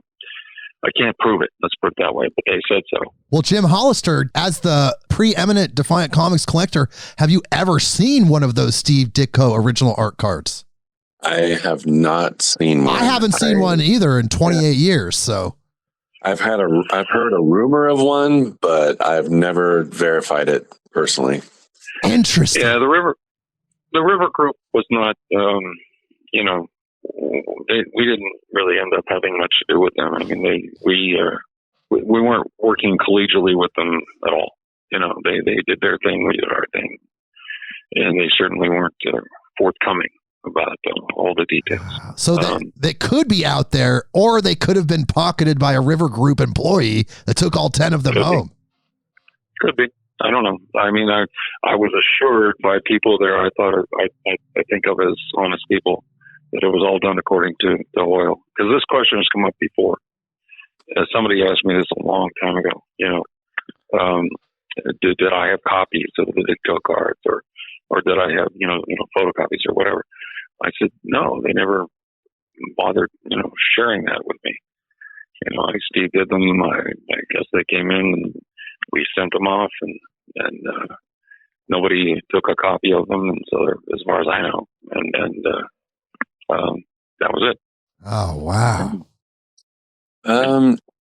You gave The Birth of Defiant Universe number 1 of 1,000 to your mother. Where is that book today? True.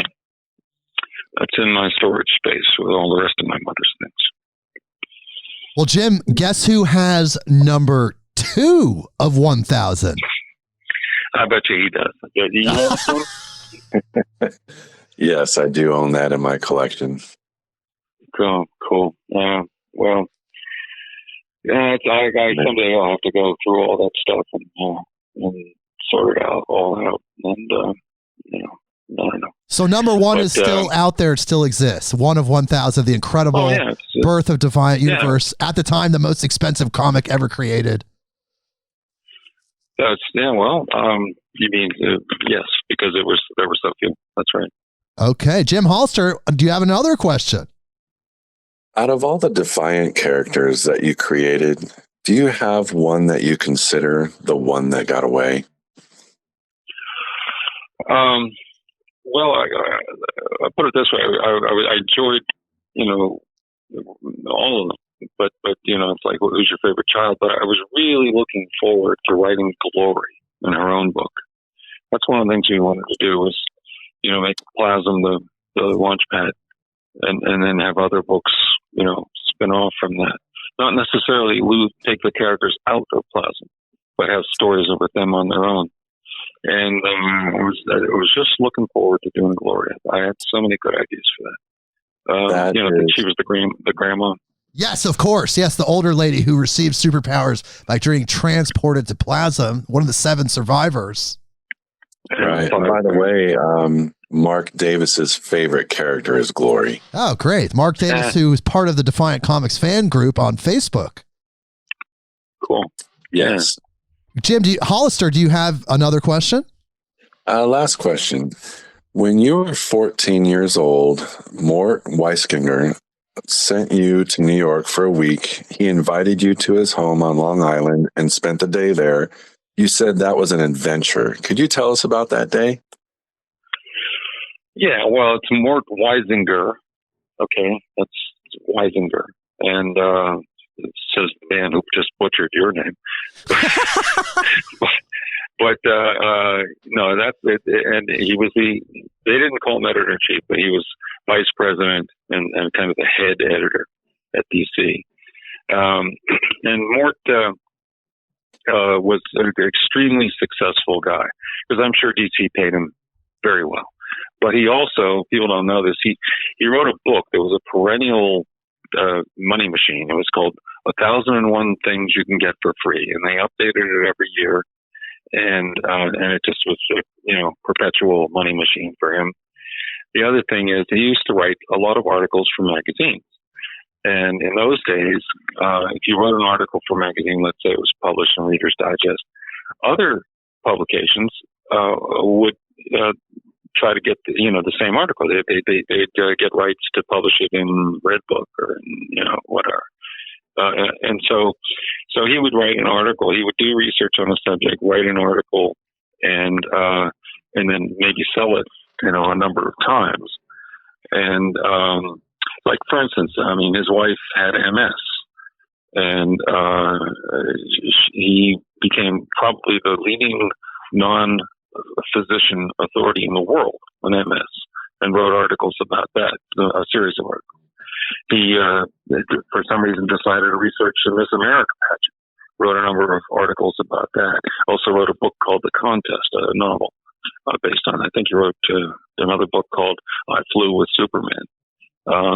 And so anyway, he made a lot of money, okay? And he had this gigantic mansion out in Great Neck, Long Island. And he I was in New York City on business, and I had to bring my mother with me because I was only 14. And But they were very nice to us. I mean, they took us out to dinner. They took us to a Broadway show. It's a bird. It's a plane. It's Superman. And I got to go back. He was a big shot. So I got to go backstage and meet all the actors, Jack Cassidy and Bob Holliday, who played Superman. And let's see, what's her name? I don't know. The girl who used to play in that, Linda Lavin. So, and some others. And it was just great fun. I got to see how they made Superman fly. You won't believe this. This is 1966 technology. Okay. There'd be a cable hidden behind something on the stage. At the time the Superman had to fly, he would somehow have to stand near where the cable was hiding. A stagehand would be behind a couch or a pillar or something, and he would discreetly reach up under Superman's cape and hook on to the harness that Superman had on under his costume. Okay, and then the stagehand would hide, and then when the time when they cued the Superman to fly, they had this big tower backstage, and this pulley system, and a big fat guy who would jump off the tower with his foot in a stirrup holding this rope. And as he went down, Superman went up. That's hilarious. That's true. So they showed me, they didn't do it for me, but I mean, it was all explained to me. Wow. It was really cool, but that's 1966 technology. You have a big fat guy jump off a tower and a full Superman. But anyway, so all right, they were really nice to us. And then, so when Mort said come out to his house on Saturday and spend the day, I thought that's nice. And I found out, and Harry Broges, my friend, was also invited. He was interviewing Mort. He was also invited to his house, and he had pretty much the same experience that I did. I mean, Mort was showing off as to what he was doing. He gives me the tour of the house. And he showed me a number of rooms. I don't remember exactly where he had a typewriter in the room and half a typed page in the typewriter, so he could take all of those rooms off as offices. And he had color TVs, a bunch of them, or 7 of them, or something like that. Back when color TV was, a big deal. And he was kind of, I don't know. It's just kind of proving he was important that I wasn't. I mean, he showed me his maid's quarters, and he knew we were poor people. And he said, "My maid lives better than you." I mean, that's the kind of things he would say. Oh my God! He took me to his nice, beautiful, big library that he had. He pulled Who's Who off the shelf and looked himself up to show me that he was important and I wasn't, and I mean, all this stuff like that. He's like, I mean, holy cow, and then he wanted me to go swimming in a swimming pool. I had a headache. I declined. But he just wanted to, prove it in a swimming pool. It's just kind of bizarre. And I'm like, that this guy, he's got some kind of, self-esteem issue here or something. Yeah, definitely had an inferiority complex, it sounds like. I don't know, but I mean, he kept having to show me all of his wealth and power. And I believe you. You're old. I'm a kid. But it just that was that trip, and my mother was with me, and he got into we were sitting on his patio, and my mother's is a very religious lady. She's 94 now. She's not, she's in the home, but she's happy and nice, and she's still religious. She's just not very sharp these days. But she's a very religious lady, and so he starts attacking her religion because she kept referring to them buying my first story, which did a great deal for our family. It saved the house, and she kept referring to it as her miracle. And so he starts arguing with her, there is no God kind of thing. Oh my God. And and so at one point, while he's arguing with my mother, he turns to me and says, "Well, what do you think?" I said, I think she believes that, firmly, and I can't argue it, and so he shut up. But, weird. But I mean, it was kind of a weird day. And then, so then I went home, and Mort was he was a tough guy to work for. He was always yelling at you. Always, I mean, he told me, so I'm going to treat you just like I treat everybody else. I said, okay. I didn't know that meant he was going to call up and abuse foul you. language, swearing at me and tell me what a moron I was. Treat you like crap. He's telling me what a moron I am, right, all the time. Why can't you spell it? Look, it's just supposed to be. Well, a lot of F words and stuff in there. And yet, like one time he calls me and he says, I've been talking to the Batman TV show people, and they like you to write one of those 2-part episodes. He says, I arranged it. I said, oh, great. I did. I wrote the story and it was approved. And they were going to give me format for script and stuff. And I was going to actually write the show, but the series wasn't renewed, and so it didn't get done. But I thought, why is he getting opportunities like this for the moron? And then the other thing is, he was always training me about the business of the business. Everything from production to financial, and I just couldn't figure out why I had to know all this. And his assistant, Nelson, told me, he said, he's training you to have a job like his. And I said, oh, why? Me? The moron? And so, but apparently, when I didn't end up at DC, it ended up I was at Marvel. But all that stuff came in real handy. Being able to talk to the printer and use the right words. Right. Yeah, I'm sure the education that you received from Mort, like you said, did pay off. However, there was a price of abuse, you could say. That's pretty wild. Well, the thing is, at first when he was like yelling at me and stuff, I'm like 14. I was like, it upset me, right? And I'm like, I guess I'm dumb, And then I was up in the office, and I'm not going to go through the whole story, but he deliberately set up his assistant Nelson for ridicule, and then ridiculed him, and it was like pulling the wings off a fly. He just kept at him, and was just being mean to him, And Nelson said something wrong, and Mort just wouldn't let it go, and wrong about something editorial, P.S. But I thought, you know what, this guy's this way with everybody, and I'm not going to let him bother me anymore. So he'd still yell, and I just rolled off my back, Well, that's good. But anyway. Jim Hollister, do you have anything else you'd like to say to Jim before we go? Actually, I think that we should take a second and talk about one of the world's biggest Defiant fans that I actually offered to be on the show.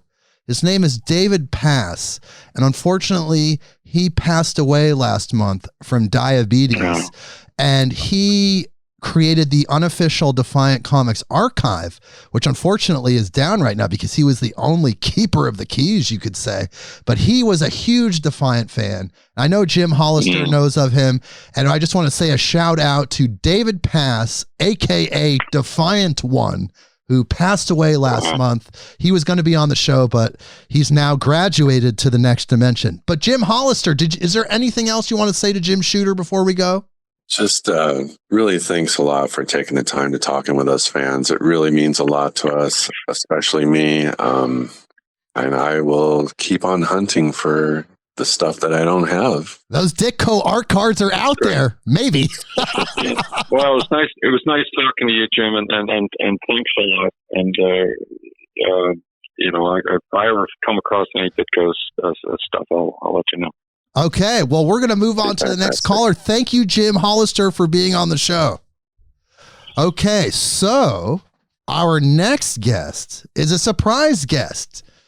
But before we talk about that person, I just want to talk about Defiant a little bit and just point out why I feel like Defiant Comics are so special. I have a huge attachment to Defiant Comics. I love Defiant Comics more than any other comics I've ever read in my life. I absolutely love them. And I had to sit and think about why is that? What makes Defiant Comics so special that you feel this attachment to these titles? And I went back and I looked at Warriors of Plasm. I looked at Dark Dominion, and the other books. And what I realized, Jim, and this is so huge, what I realized is that with Warriors of Plasm, you were one of the first people ever to bring quantum physics into pop culture. You were talking about quantum physics and the quantum dimension before anyone. This is 1993. This is before Michio Kaku was huge. This is before the movie What the Bleep Do We Know came out. You were implanting these very, very high concepts into the developing minds of people around the world, especially in America, but definitely around the world. Well, yeah, I was always a science guy. I mean, I thought I was going to grow up to be a scientist, but the best laid plans, ended up doing comics. But I always kept up with the science and tried to, as much as I could. I used to subscribe to Nature magazine and read Stephen Jay Gould. I got to meet him once. Intel hired me to do speculative fiction based on their research. Man. I mean, I was a science kid. Well, just something special that you realize how much quantum physics has become a part of pop culture. It's in all the modern movies. It's what a lot of people are talking about. Back then, this was very abstract. And to place those ideas, those very heady ideas, in the developing minds of humans is such a huge thing. It affected hundreds of thousands, if not millions of people. And you look at War Dancer, he's talking about changing his vibration to interact with our dimension. You look at Dark Dominion, and what Dark Dominion talks about, these creatures that are existing in another dimension just outside of where we are that feed on our energy and our emotions. Hindu people would tell you that is real. They would tell you that Dark Dominion is real. Yes. I mean, I was a voracious reader. I was a library rat, and I tried to keep abreast of what was going on, and things that I kept finding out were so wonderful. I kept using them.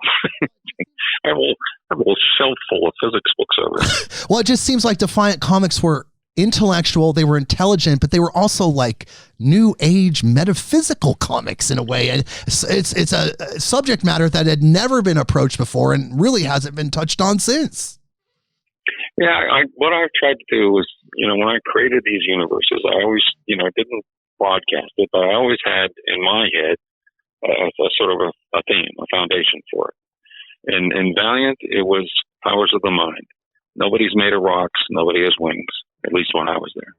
And, it was just unleashing powers that were in your mind that could make you stronger, that could make you able to fly, that could, things like that. But it was all, the front brain. It was very intelligent. And the Defiant, I was having so much fun with that. I want to do something different, but Defiant is the influence of the id. It's the dream world. It's the dimension that is one quantum step away from us.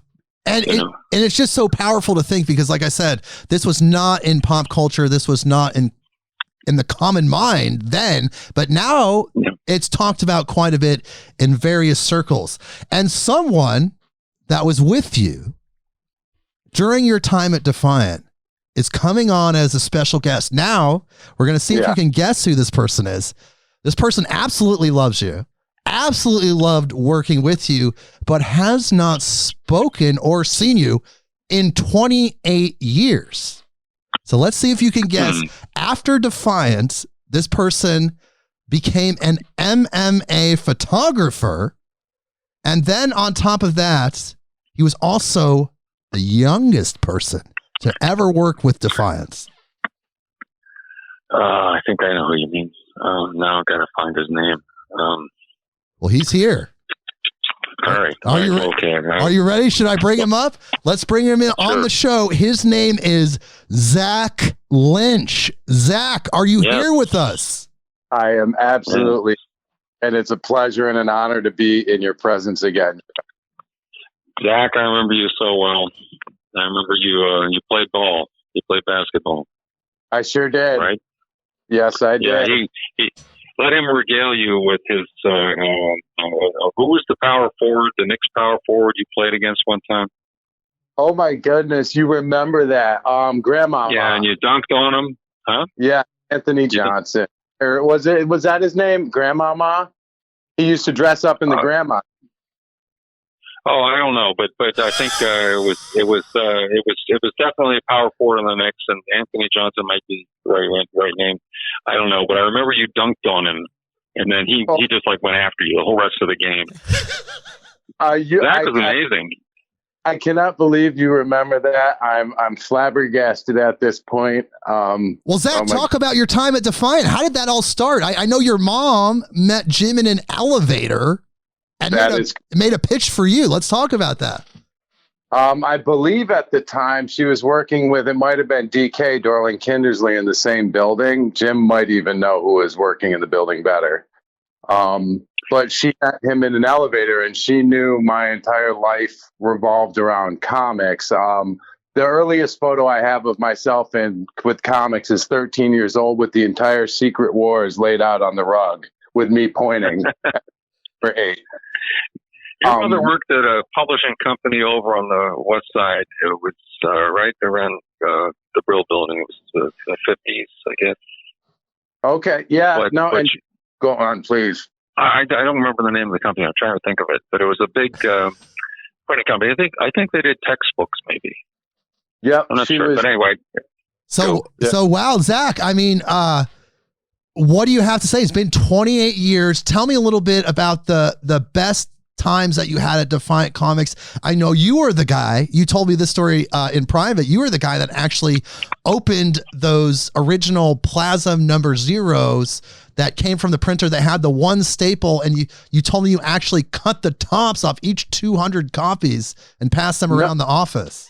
It wasn't 200 copies I cut. I cut maybe a handful so that Jim and everyone else could have an adequate reading copy, because I remember when I opened it, I handed it to some people, and the look on people's face was like, I can't read this. It won't even open. And I was like, oh, grabbed an X-Acto, sliced a few open, and the remainder of them sat in the corner for a while. But these are the straight from the printer, and they hadn't been trimmed. Yep, they were the first box of error copies. And the guy's last name was Mason, by the way. Mason. Yes, okay. Was it Anthony Mason or anyway? It was Nick Ford. That's exactly right. He was 6'9" with a dress, and it was in the middle of a game, and they stopped the game and were like, "What are you doing here?" And I said, "Playing ball," and they were like, "Oh yeah." And then someone passed me the ball, and I ran in and dunked on him when he was talking. So Zach, tell me some of your memories from Defiant. What was that like for you, being a kid, being an intern, being really, you said there was 2 interns, but you really did all the work.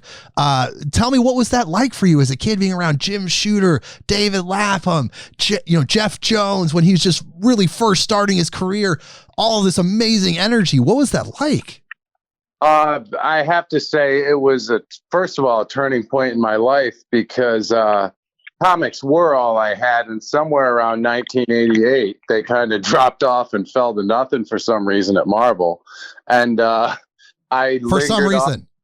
Yeah, for some strange reason. Because I left there? Yeah, exactly. Yeah, ding, ding, ding. I'm not even I'm not kidding. I could tell you the exact point without even reference. I don't know the stats, but I know what happened when, according to reading the books. And somewhere around issue, I don't know if it made it through 222 with the Mutant Massacre or somewhere in there, I was crying because Colossus could have been killed. And then I just let my subscriptions go. And I was wandering. I was in and out of college. I didn't know what to do. And my mom found this internship, and I just, my world opened up, and I said, "You're kidding. I can go be a part of comics with Jim. Do you know who he is?" My mom's like, "I think so," and I'm like, "Oh, please." And I got there, and it was for $5 and 2 Subway tokens a day, which was $1.25 a token.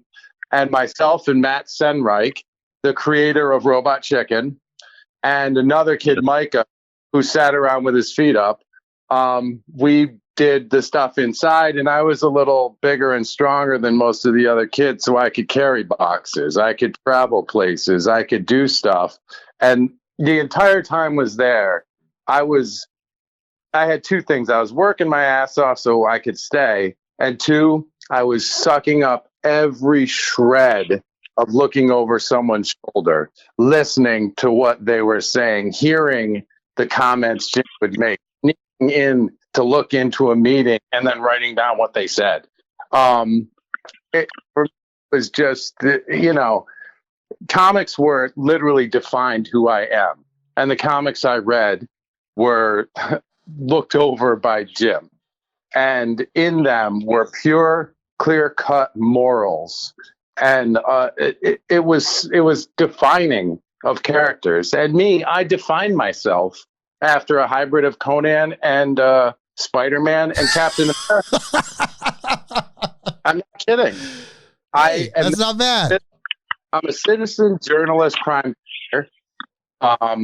I shoot mixed martial arts. I used to do mixed martial arts pretty good. Now I'm still going as a photographer. And all of it is still in the vein of trying to be a good person and make a better world. So all of that came from comics. And when I got to work inside the comic industry with the man, in my point of view, who shaped it all, because I wasn't alive in the 60s to know. That's when I was alive. And when I read was 1978 to about 1988. And that's where that was my years. Yes, you literally, I am a product of you, Jim. Literally. Hey, for better or for worse, huh? Well, and so when I got to there and see David, my friend, Greg Boone, rest in peace. I miss Greg. Greg Boone, rest in peace. You're right. And Lena and I were really good friends, and we hung out all the time. And it's like I made lifelong friends there. And at the same time, I understood the fine art of comics, which is such a wide, broad stroke, yet it's a precision thing that you almost have to follow a precise pattern if you want to do it right, time and time and time again, and tell stories. And it's one thing I learned, and I've never put out a comic, but I have put out lots of magazines, lots of photos, trading card sets. I've worked for a ton of companies, and I hate to say it, sorry to defray from Defiant, but I did it all the Marvel way. Well, Zach, I did want to ask you though. You did say that when Defiant, you told me privately that when Defiant closed, it really felt like, and I feel the same way, it really felt like the true classic era of comics ended at that point, and then something else happened afterwards. That was the end of it, and I stepped into the next phase of it. Like for $5 a day, I needed to work and have a life. I was 20 years old at that point, and one of your defectors from your company, and you know who I'm talking about, Deborah Purcell, brought me and the Quinta down to Techno, and I couldn't say no because it was money. I had none, and as soon as we got there, it went from traditional colors to computer coloring. Everything went from, there was not a letterist, there was no inkers, there was nobody. All the people I saw in the office, Joe James and JJ and George and everyone doing all the interior work, the old craftsman way, were gone. And I just like, whoa. And all of a sudden they're looking at me because I know how to use a computer and color. So I colored the first 3 books of Leonard Nimoy's Primordials. And that's because I overheard Jim tell someone how to color. Oh my God. And what I did was I picked up all of the old classic books and I kind of tried to refresh what he was talking about. And my favorite line ever is Jim said, "What's this?" And he's like, "What do you mean?" He said, "You can hide a battleship with the color gray." Interesting. And you were talking about the depth and the foreground, background, and I just was like, huh. I got into color theory after that. And I mean, there's so many things I could say that I picked up from you, Jim. And all I can say is, thank you. anytime you ever need another intern, and it was the time of my life. It was the best memories of my life. And I've done a lot of other very interesting and storied things to keep on the tradition of it. But that was the first best thing I ever had. Well, thank you for being on the show, Zach. It's been great for you to be here. Before we move on to the next caller, is there anything you want to say to Jim before we go? I know you just said that beautiful statement, but this is your last opportunity. Is there anything you'd like to say to Jim on the way out? Well, Jim, I actually would like to talk to you again sometime, or at least communicate. As I said, just thank you for everything, ever. Well, thank you too, and I'll get Jake to send the information to you. All right. Well, let's get you guys in touch. You guys can reminisce about that beautiful time at Defiant. Really, my favorite comic book company, some of the most powerful comics ever made. Plaza, Dark Dominion. You can't even touch those. So, thanks a lot, Zach. Thanks. I always thought you were certainly by far the most athletic and maybe the best and brightest.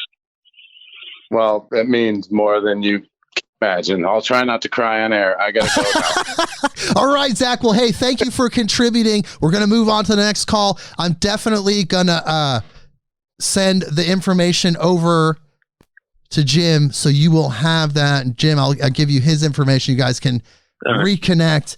Our next guest is someone that, again, loves Jim Shooter. Look, when people create things that have a profound impact on your life, and they turn out to be really cool people, like it really affects you as a human being, because those Dark Dominion stories changed my life. You know, they really got me to see this outside dimension and wonder, is there something else feeding off of me? And on top of that, it helped me personally to get over fear and the concept of fear, and how Michael Alexander really looked fear in the face and just really didn't let it affect him. And by doing so, it gave him a version of superpowers by simply letting go of fear. Of course, Steve Ditko's energy is in that character. It is incredible to think that Stan Lee and Steve Ditko created Spider-Man, and Jim Shooter and Steve Ditko created Dark Dominion. So it's a very powerful thing to think about. It's amazing.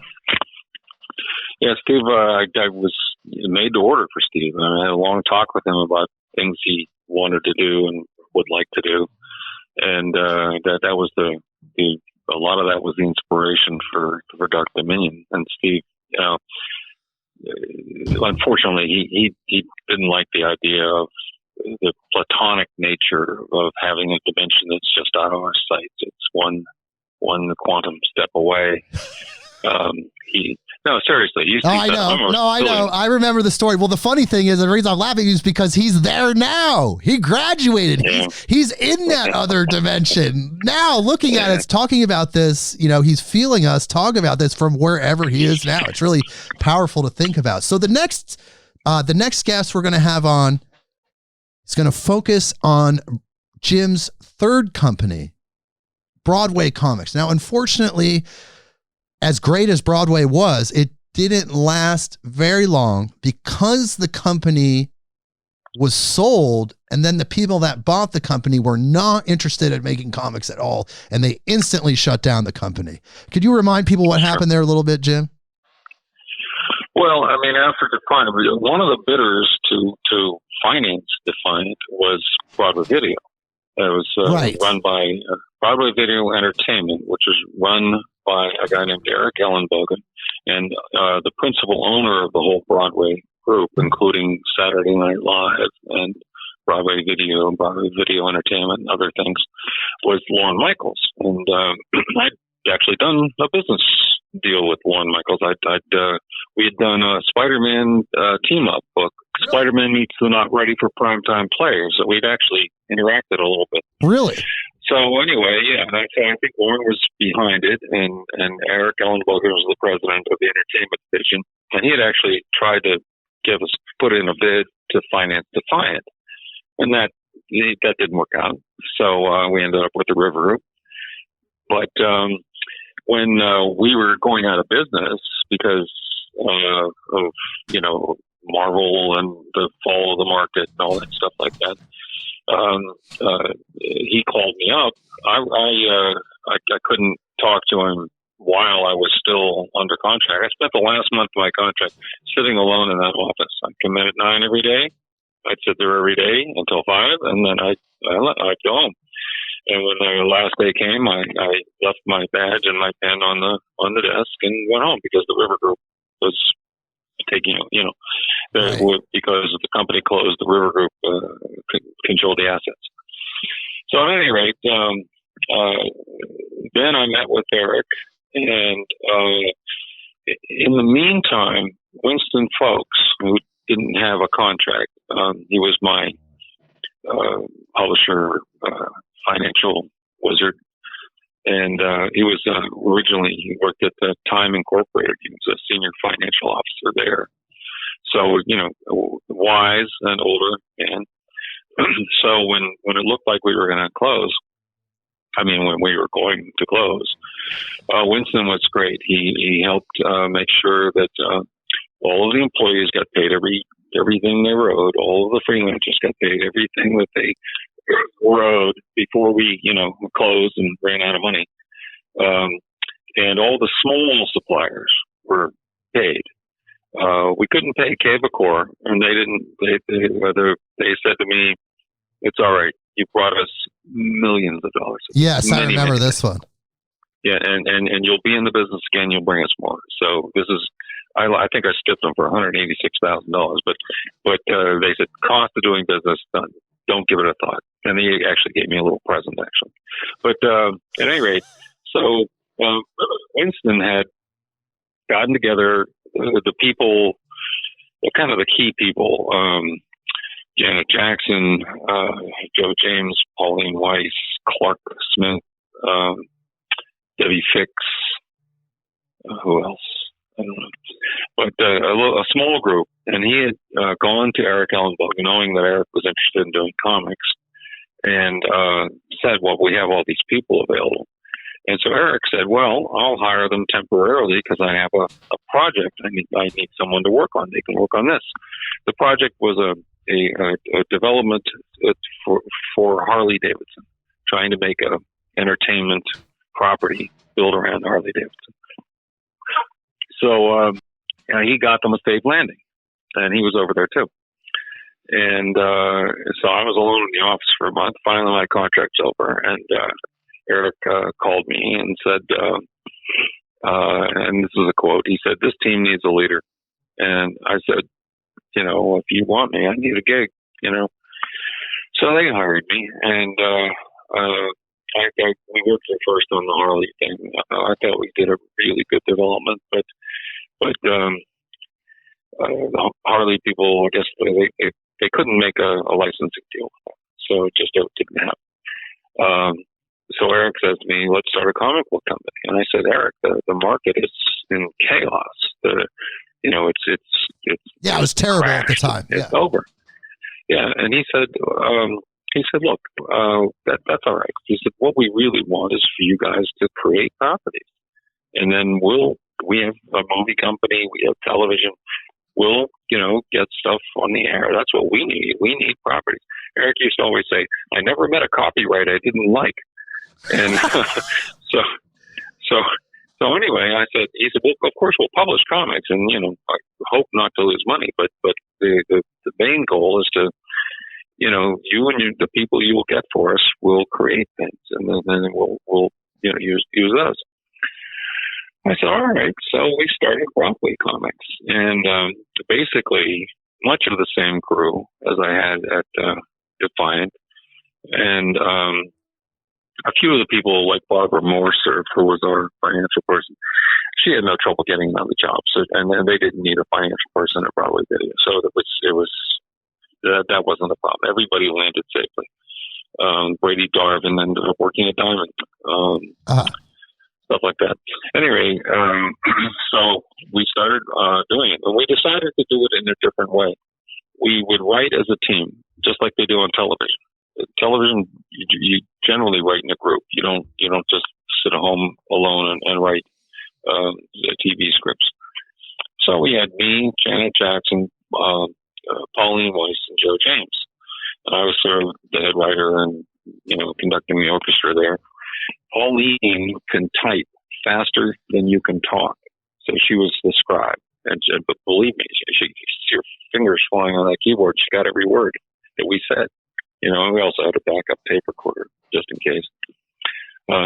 When we were talking, if something needed to be designed or sketched, Joe James was right there with a sketchbook. He contributed to the story as well, the writing as well.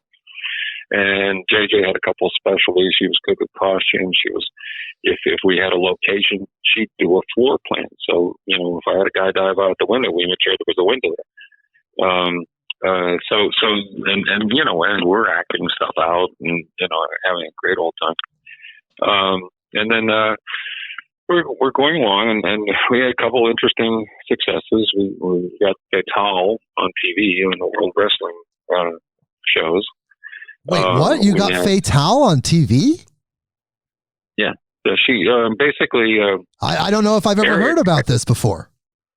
Well, Fatal was a very popular book. I mean, it was great. We weren't setting the world on fire. We weren't setting the world on fire. Right? No, it's a great book. And and so Eric Ellenbogen and his licensing lady, I think her last name was Brodsky. I can't remember her first name, but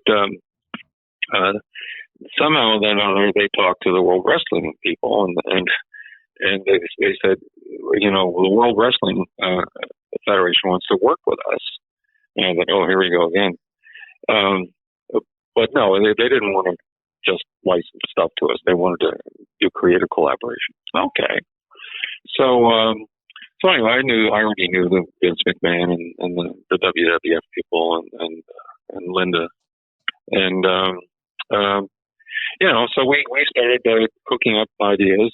We were asked to write them a wrestling scenario, a storyline for the WWF for a season. And I did that.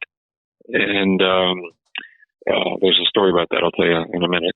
But the other thing is they wanted to have us somehow use one of our characters. And so we I don't know how we came up with the idea that they should use Fatal. And we actually hired an actress, Tracy Adele, who was a former Playboy playmate. No way. To play Fatal, and she came to New York, and we got to know her, and she actually appeared on several broadcasts as Fatal. My God, I had no idea. Somebody's got to find that footage. Yeah. WWF archivists, WWE, or whoever's listening, find that footage for me. Yeah, and I got to know the fans pretty well. I went up there. I saw them filming things up to Connecticut where their place was, and I saw them film some stuff. They invited me to go to a show in Pittsburgh. They had at the Civic Arena. They had a show, and I had good seats at the show. And and before the show, Vince showed me how the ring worked. This big spring underneath it, and lifted the apron, and he explained things. And it was a terrific education. So anyway, like I said, they did ask me to write a storyline. All right, so I wrote a storyline, and especially because it was so tall, I actually had women in the ring, right? Now, they had done female wrestlers before, but it was always, very separate for the men and so forth. And the idea that they would be in the ring or that they would be females that wouldn't just stand there and be beautiful and wring their hands. Vince said no. He said, no, we're not doing that. We'll never have women in the ring. We're not going to do it. The storyline I wrote was called, it was about a hostile takeover. I can't remember what I called it. It was about the rich guy, the $1 Million Man, de Blasio. Yes. He was going to do a hostile takeover for the WWF, and change everything and for a while. And there was going to be women in the ring. And Fatal, of course, had the secret superpower to borrow people's strength and abilities. She was going to be featured in it, and so forth. I mean, Vince, he loved the stories. That's a great story. No, because we're not doing it. We're not having, women in the ring. I said, okay, I'll try something else. And meanwhile, they were using Dick Hollis as one of their people who doesn't wrestle, but just would be there at the ring. Like they did with Cyndi Lauper. Sure. Just like a character on the side, periphery. A character on the side who was this femme fatale. So anyway, I presented my story to Vince at a meeting with him and a whole big ton of his executives. Like I said, he didn't want to do it. And so the very next week, all of his top executives were hired away by the rival WWE. Is that the Turner one? No, that was WCW. WCW. Whatever, they were hired away by them. Practically his whole executive staff hired away. Right? Oh my God! And guess what? If that's WCW, if that's what it is, guess what? Immediately they had women in the ring, and they did a whole program called New World Order, where somebody else takes over. They did my story. Actually, that was the WWE. It wasn't the rival to the WWF. It's just what they morphed into because they got sued by the World Wildlife Fund. Well, all I know is that a rival organization hired the executives, and that rival organization did my story. Oh my God! Maybe it's the ECW. I'm a little rusty with my wrestling knowledge. If there's any me too. I don't know. I don't know who it was. I thought it was the Turner organization, but at any rate. But they used your idea. Yeah, they took it pretty much word for word, and because I presented it at that meeting, and then they all go to the new place, and I guess somebody said, "We have any ideas?" Yeah. Yeah, I got one right here. and they had women in the ring and everything, but. So then, Vince, we were going to do,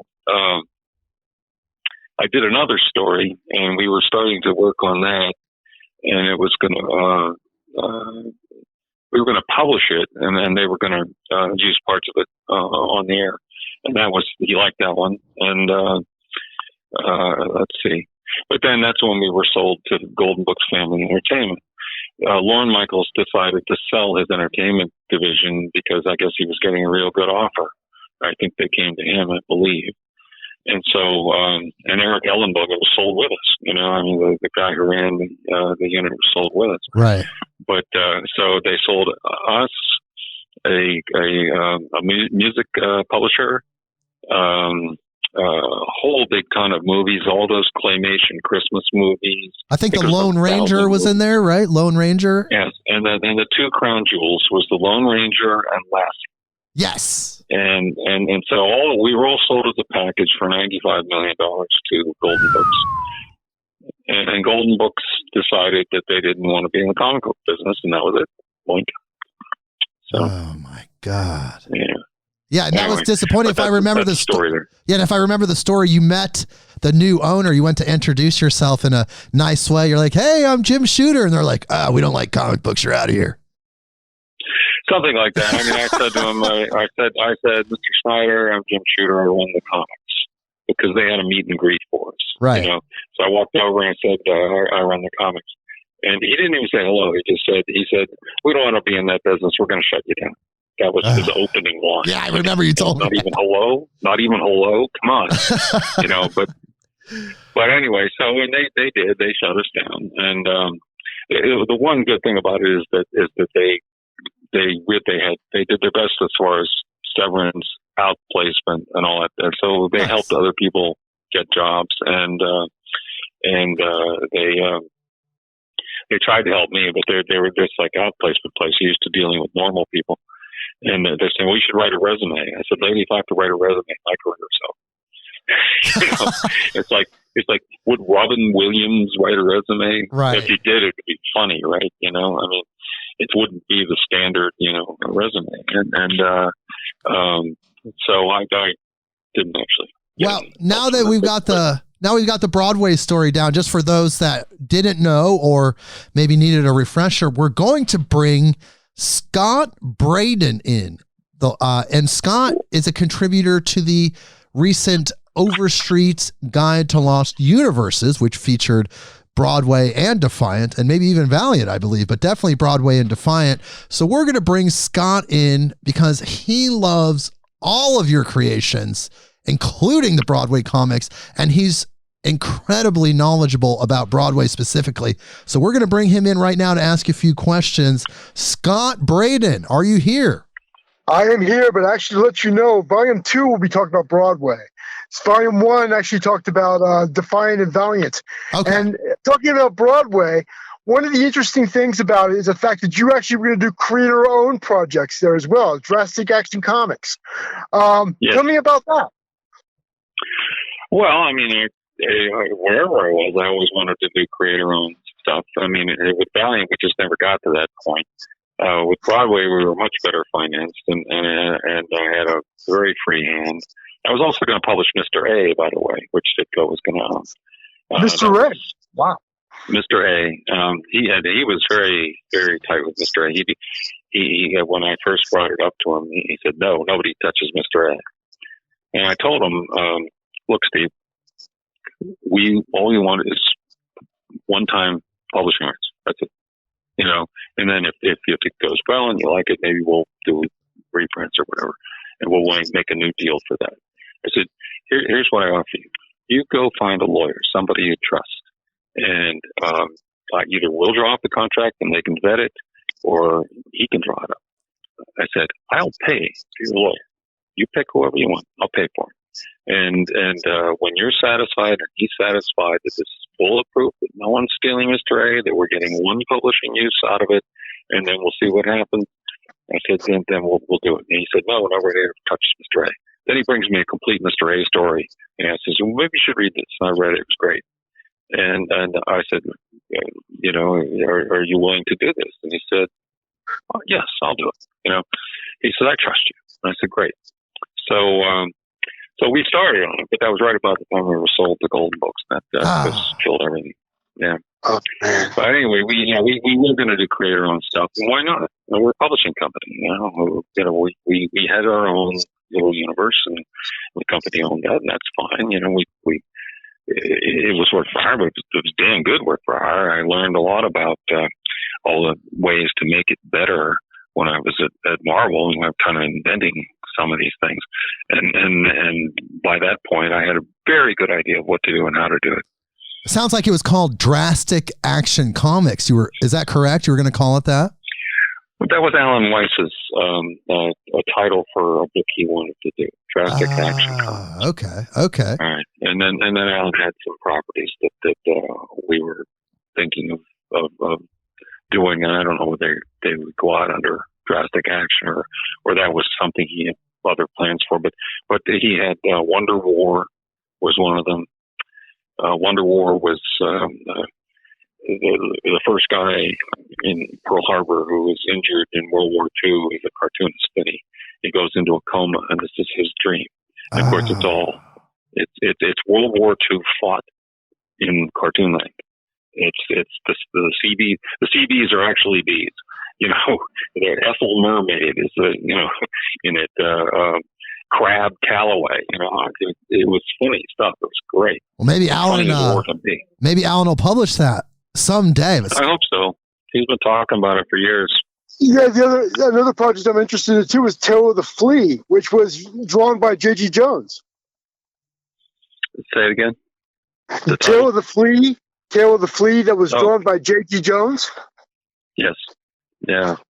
J.G. Jones. We showed the promotional stuff of that. Yeah. Sorry. Yeah. What a great guy. What a great artist. Yes, we do love J.G. Jones. We had lots of irons in the fire there, and the funny thing is that you know, okay, starting out it's tough, especially in a very, very depressed market. But we had actually gotten to the point where we pretty much turned the corner. We weren't strong enough to stand alone. In other words, if we had to pay for our own space and our own lawyers and our own accountants and all that stuff, we weren't making that much money yet. But we were actually direct cost profitable. We actually were we turned the corner, and that's where they cut us off. Patal was catching on, Starseed was catching on, and we're starting to get, positive, well above break even positive cash flow, Nice. and it just didn't, it just wasn't to be. And also, I somebody said, well, why didn't you buy Broadway Comics out of Golden Books? And the answer is Marvel was going bankrupt, and that was a real bad time to try to raise money. Yes. Because Marvel was going bankrupt, the market was depressed, and it just wasn't a good climate to go try to raise money and start a comic book company. I'll tell you that. I almost went to Marvel. Wow, that's true. You could do Avengers. Yeah, there, weren't you? You were supposed to do an Avengers project there, weren't you? No, that's later. But what happened was when Marvel was on the edge of bankruptcy, I got a call from their CEO, named Bill Bevins, CEO of the holding company that owned Marvel. And I'd met him before. We'd talked once before. And after hello, his first words to me is, "Can you fix this?" And I said, "Yes." And Broadway I knew was going to end, so that seemed fine. And he said, "Come up to my office." So get in a cab, go up just off of Madison Avenue, I think in the 60s. And that was where his office was. And so I went there, and we sat there, and in fairly short order, we made a deal. And he said, it's going to take me like 2 weeks to get this done. And I said, all right, that's fine. I'll wait. And within a week, Marvel went bankrupt, so it just didn't happen. Wow, that's an incredible story. So there is an alternate universe out there where you saved Marvel Comics and perhaps made them way better than they are now, which they're owned by Disney. So it's definitely changed quite a bit. They've actually absorbed a few properties, Aliens, all the Fox properties, Star Wars. There's just so much that's under the Marvel umbrella now. But Scott, do you have another question you'd like to ask Jim? I have one last question. Looking at, Marvel and Valiant and Defiant, you told, and please tell me if I'm wrong, but you told stories in a more comic book Marvel way. With Broadway, like you said, it's more of a studio. Which one did you prefer? I worked by myself most of my life. I'm fine with that. That was fun. But I have to say this: working in a studio type environment was good because you never get stuck. Somebody always has an idea, and I had the support there of an artist and a designer and someone. And Pauline, but besides being a scribe, she contributed quite a bit. And we had the four of us, and then we invented the fifth chair. As somebody once said to me, "Boy, I wish I could be there and listen and everything."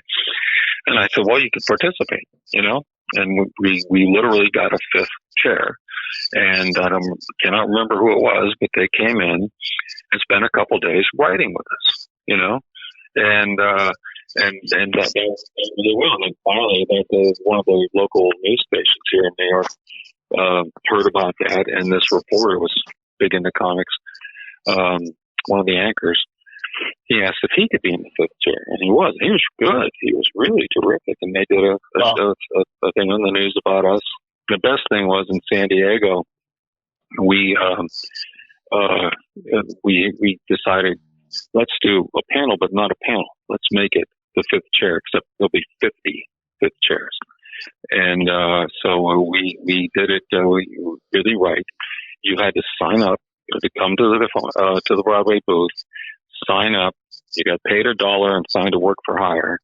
And then we had this room, and my convention guy, the guy who did all the conventions and set everything up, he had arranged so that he had cameras looking over the shoulders of JJ and Joe James, so people could see them as they designed things. He had Pauline's computer rigged out so that as she typed it appeared on a big screen. Okay, And so you have the drawings appearing on screens, and then her typing appearing on screen. Wow. And I was walking around acting stuff out and asking people in the audience to contribute, and raise your hand if you have an idea, the kind of thing. Got some of them up on stage. We were acting out scenes and stuff, and I'm saying, "Hold that pose, Joe." And Joe would sketch him, and it's like, we had a blast. And guess what? Everybody, I've been the pariah of comics so long, I'm used to it. But just because I'm me, the convention scheduled us up against the preview of the new Star Wars movie. Oh. Okay. And guess what? We had all 50 people showed up, and we turned dozens, scores away because we only had 50 people. All right. So take that convention, and we all had a blast, and we were working on a live issue of Starseed, and of course it never got published because we got sold. But the fifth chair people contributed and had some great thoughts and great ideas, and mostly we had a blast. But I was so impressed when I found out we were up against the Star Wars preview. I thought that's it, nobody's coming.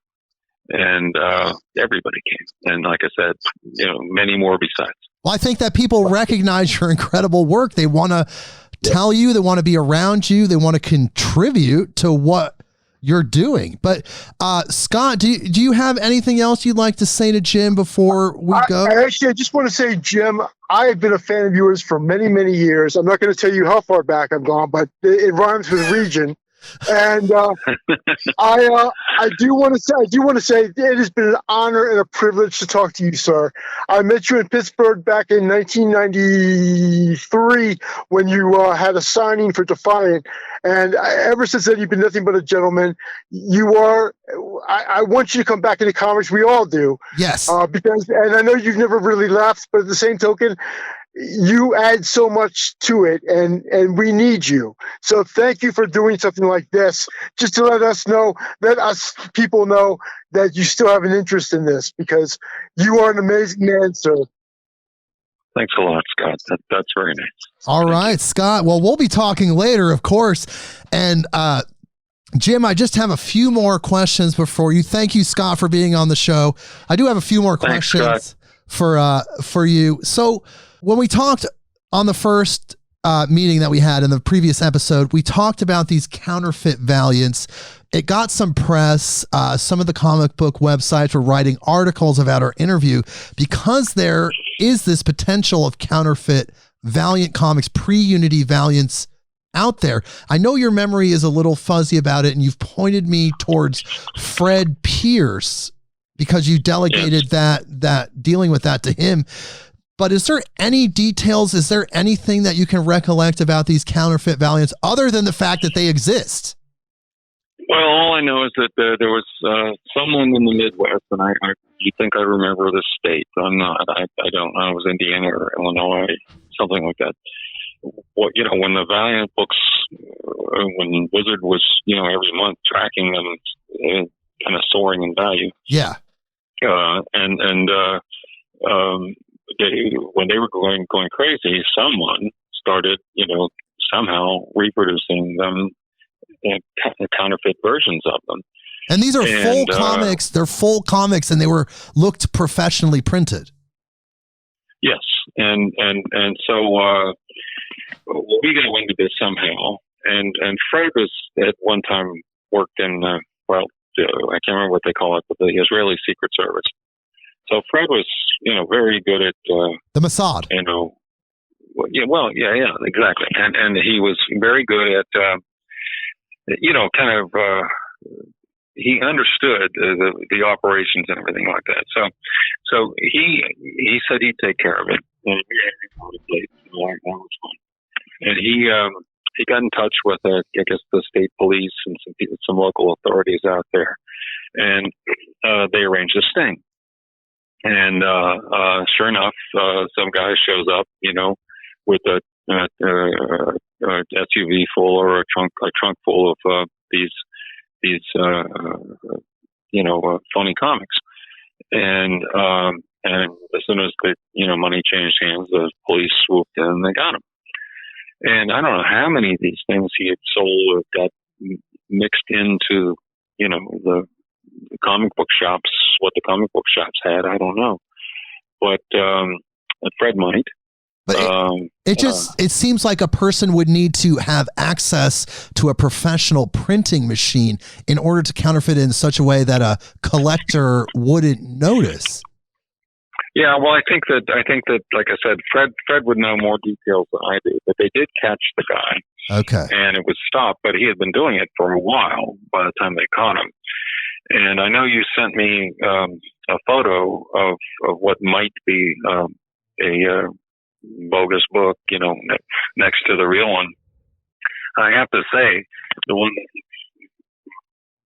it's kind of purple, I think. Yes, one's purple. One of them, the color isn't right on one of them. Right. And I don't believe that's a real copy. But I couldn't swear to it. I don't know.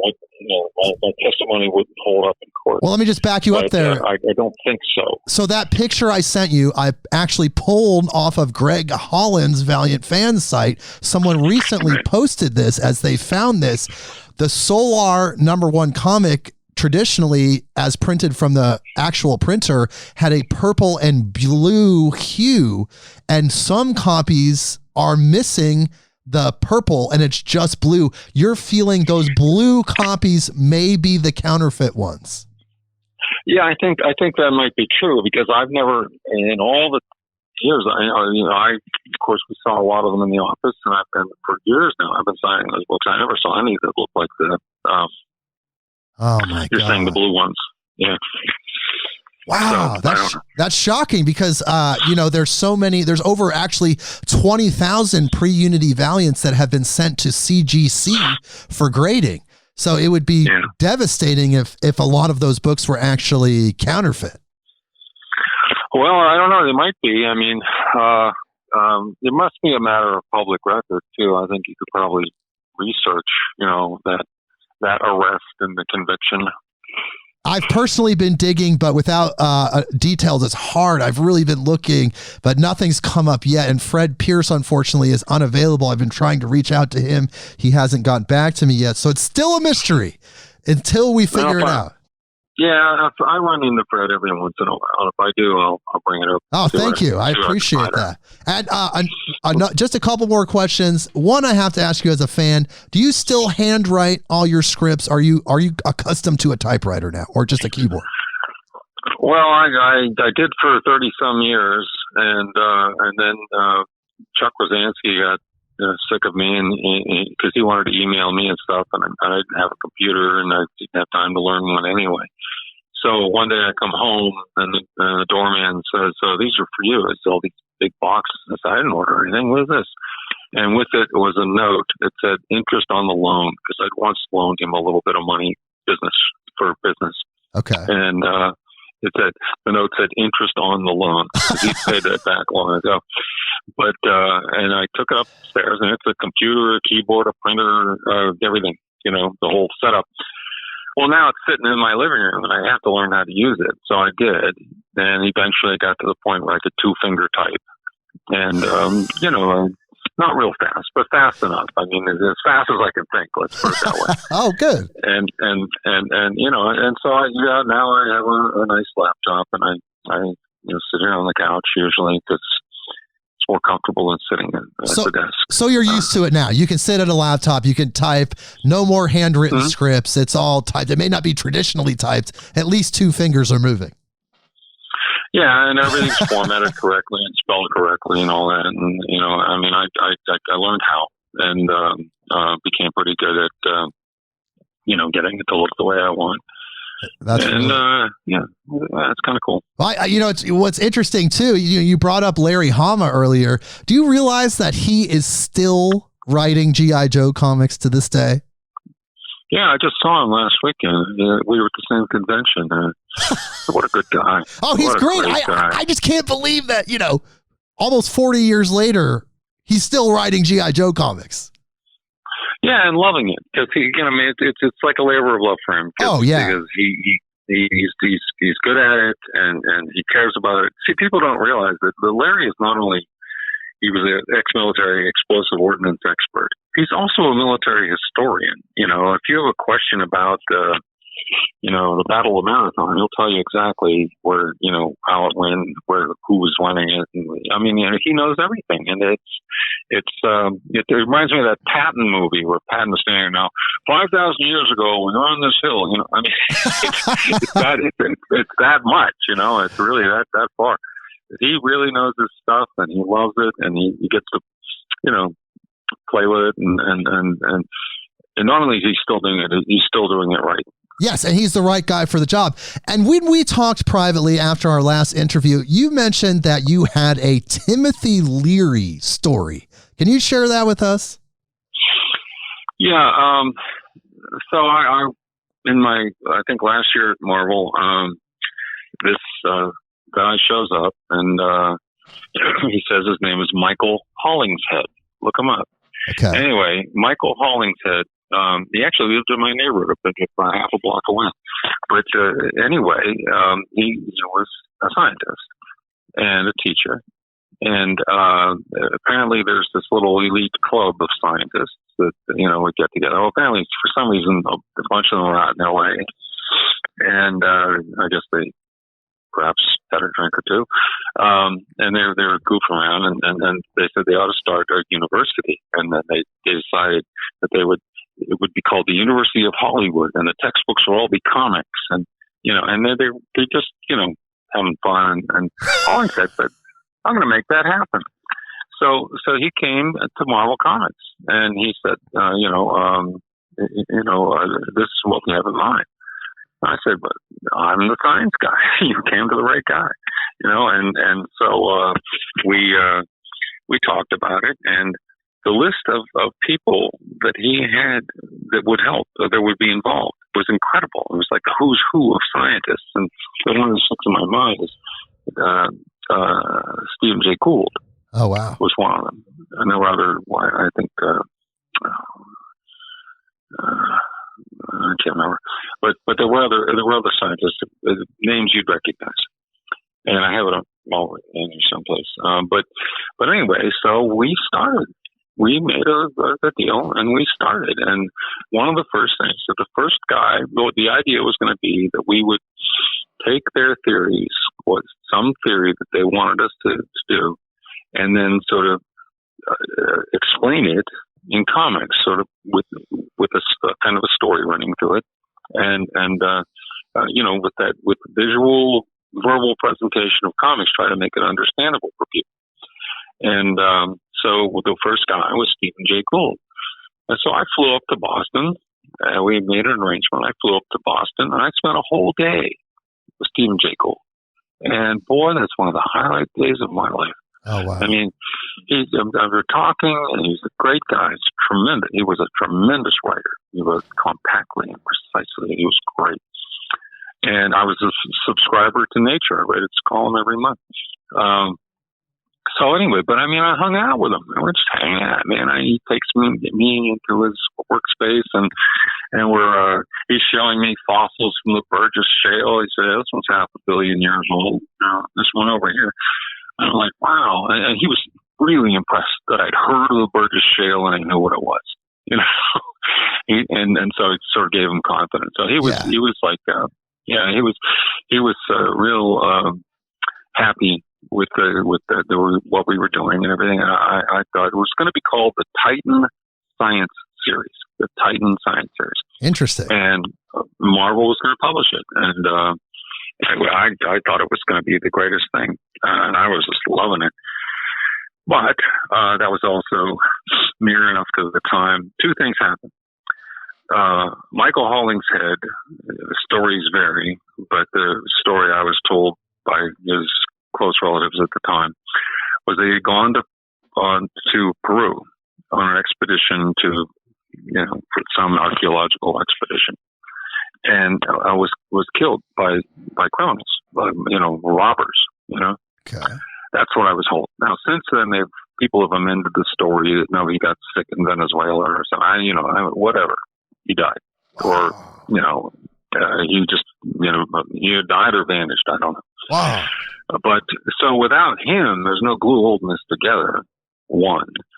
Two, I was leaving. And no one else at Marvel was capable or had the interest. There was nobody with a big science background at Marvel. I mean, I did. I had a pretty good science background. In fact, as I mentioned before, Intel hired me to write speculative fiction based on their research. Right. What they told me is they say, pick a couple things for researching. We'll give you all the information and write a story 40 years out with a fiction based on our research, but think 40 years ahead. So I did, and they were very happy with it. So anyway, I would have really enjoyed that, but it didn't come to me. It's my story of my life. All these near misses. Well, Tim Leary was somehow a part of that, though, right? Was he one of the scientists? Well, Hollingshead, no. But Hollingshead was one of Leary's associates way back during the electric something Kool-Aid tour, the bus. Yes, the further bus. America. Yes, and he was the definition of who was a merry prankster and who wasn't is vague, and so in some circles Hollingshead was a merry prankster, but he wasn't on the bus. And then some say, well, then he doesn't count. That's where I know the name. From the Pranksters. Yeah, he was big buddies. Yeah, he was a big buddy of Leary's and the rest of the Pranksters. And like I said, he was a teacher, he was a researcher, he was a scientist. And I didn't know who he was. I'd never heard the name Michael Hollingshead before when he came in, but eventually I looked him up and said, holy cow. Wow. This guy's one of the Leary guys, No, now that makes sense because I know that name. I was like, where do I know that name? I actually live in the area in Oregon where the Pranksters are from. They're from the Eugene, Oregon area. I live in Portland, and I used to live in Eugene. I've hung out with those guys. I've hung out with Kent Kesey and the Pranksters. It's a really interesting correlation here. Well, I mean, like I say, like the definition of the pranksters is loose because some guys went across country in the bus and some guys didn't. Right. But then some consider them the ones that didn't still were pranksters, and some said no, it's only these count. Whatever. Okay, who cares?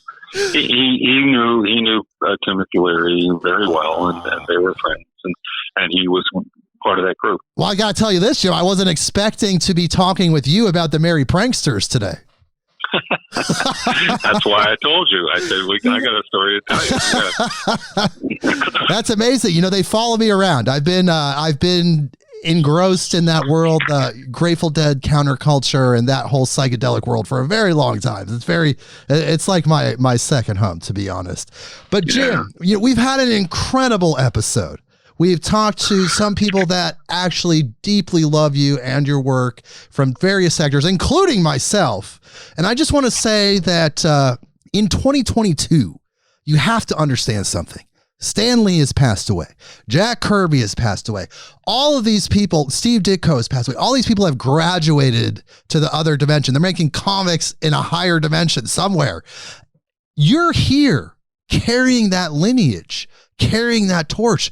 You're the one that is here now representing this incredible art form at its most root state, at its very roots. It's you now. Some people would say you are the living Stan Lee, but it's more than that because you contributed in a way even more. So currently it seems like in 2022, you are the king of comics. You are the person that's holding that torch. Yeah, well, yes, there weren't very many of us left over from back in the 60s or before. I think John Romita Sr. is the eldest of us. Right. And there's Roy and there's Neil. Roy and Neil are each 10 or 11 years older than me. Wow. Because I'm the last dinosaur because I started young. You started earlier. I started with all the other dinosaurs were older than me when I started. Right. And there's a few other people from way back when. hard pressed to think of the names now. But you're here as a representative. I mean, it seems like Marvel Comics should be hiring you to be their ambassador. Like, you should be out there representing all the great works that you've done. Perhaps that will happen at some point. But I don't know. Marvel is very strange. I don't know what's going on there. Well, who knows? I really look at it and I think somebody wants this way. You know, why are you thinking this? You know, I mean, I look and I just think you forgot what business you're in. You're entertainers. Entertain somebody. Yes, and they lost the art of storytelling, which hopefully that book that you're working on manifests, because the story, though the art is beautiful, the storytelling was lost. The deep storytelling techniques that were developed by master craftsmen over time, it seems, have been lost in a lot of ways. Yeah, artists are drawing pages to sell at conventions, not to tell a story. Exactly. You know, and there are a few who really know what they're doing. I think that Saga book, Fiona Staples, she's excellent. Yeah. A few other people that are really pretty good, but too many of the guys are you know, seeing pages sell for big money, and so they're designing the page to be marketable, not to tell the story. And my comment to them is, whose pages are selling for the most money? Frank Miller just years ago sold a cover, I think, for $463,000. Right. Okay. Why? Because he did flashy art? No, because he told the story. Yes, and that resonated with people. It affected people, and that created the attachment. Yeah, it basically, yes. You make it mean something. Make it mean something, and then it'll be valuable. That's how it works, guys. And if you're making pages to sell at conventions, you're not doing your jobs.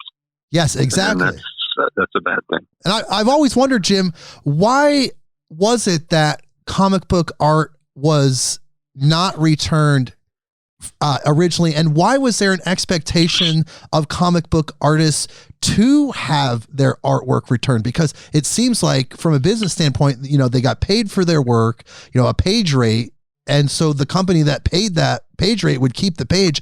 How did it become a paradigm that the pages would get returned to the artist? Well, nobody cared about artwork early on. You have to remember that comics were like a third-class citizen of the arts.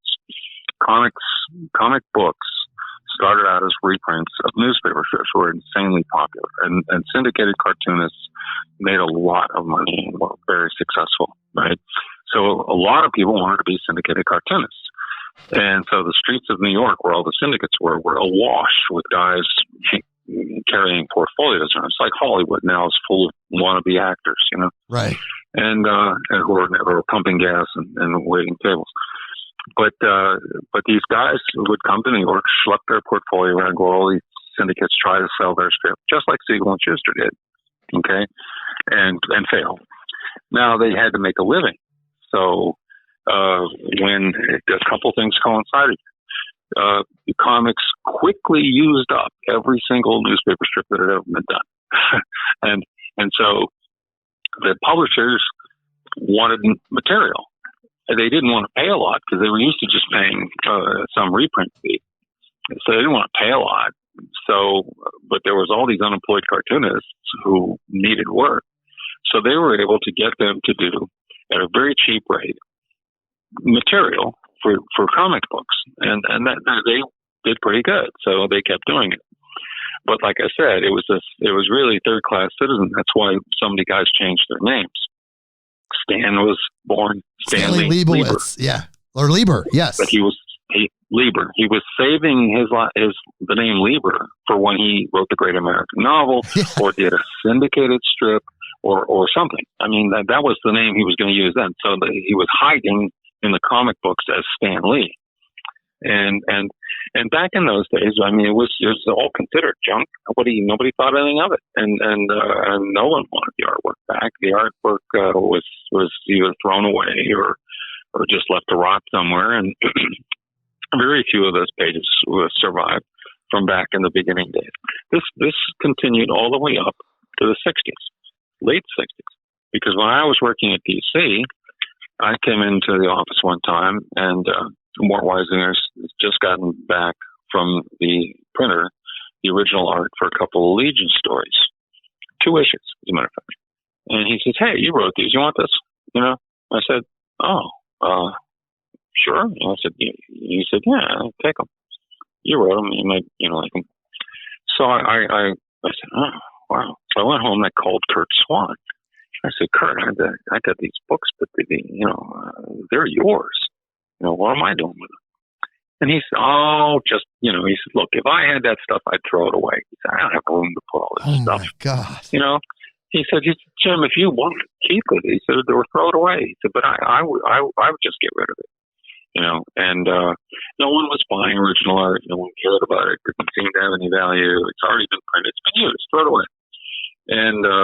And so Larry Hama tells the story. I originally thought it was him, but he said no, it was a friend of his, a cartoonist who went up to King Features. This is in fairly recent history. This is, let's say, last 70s.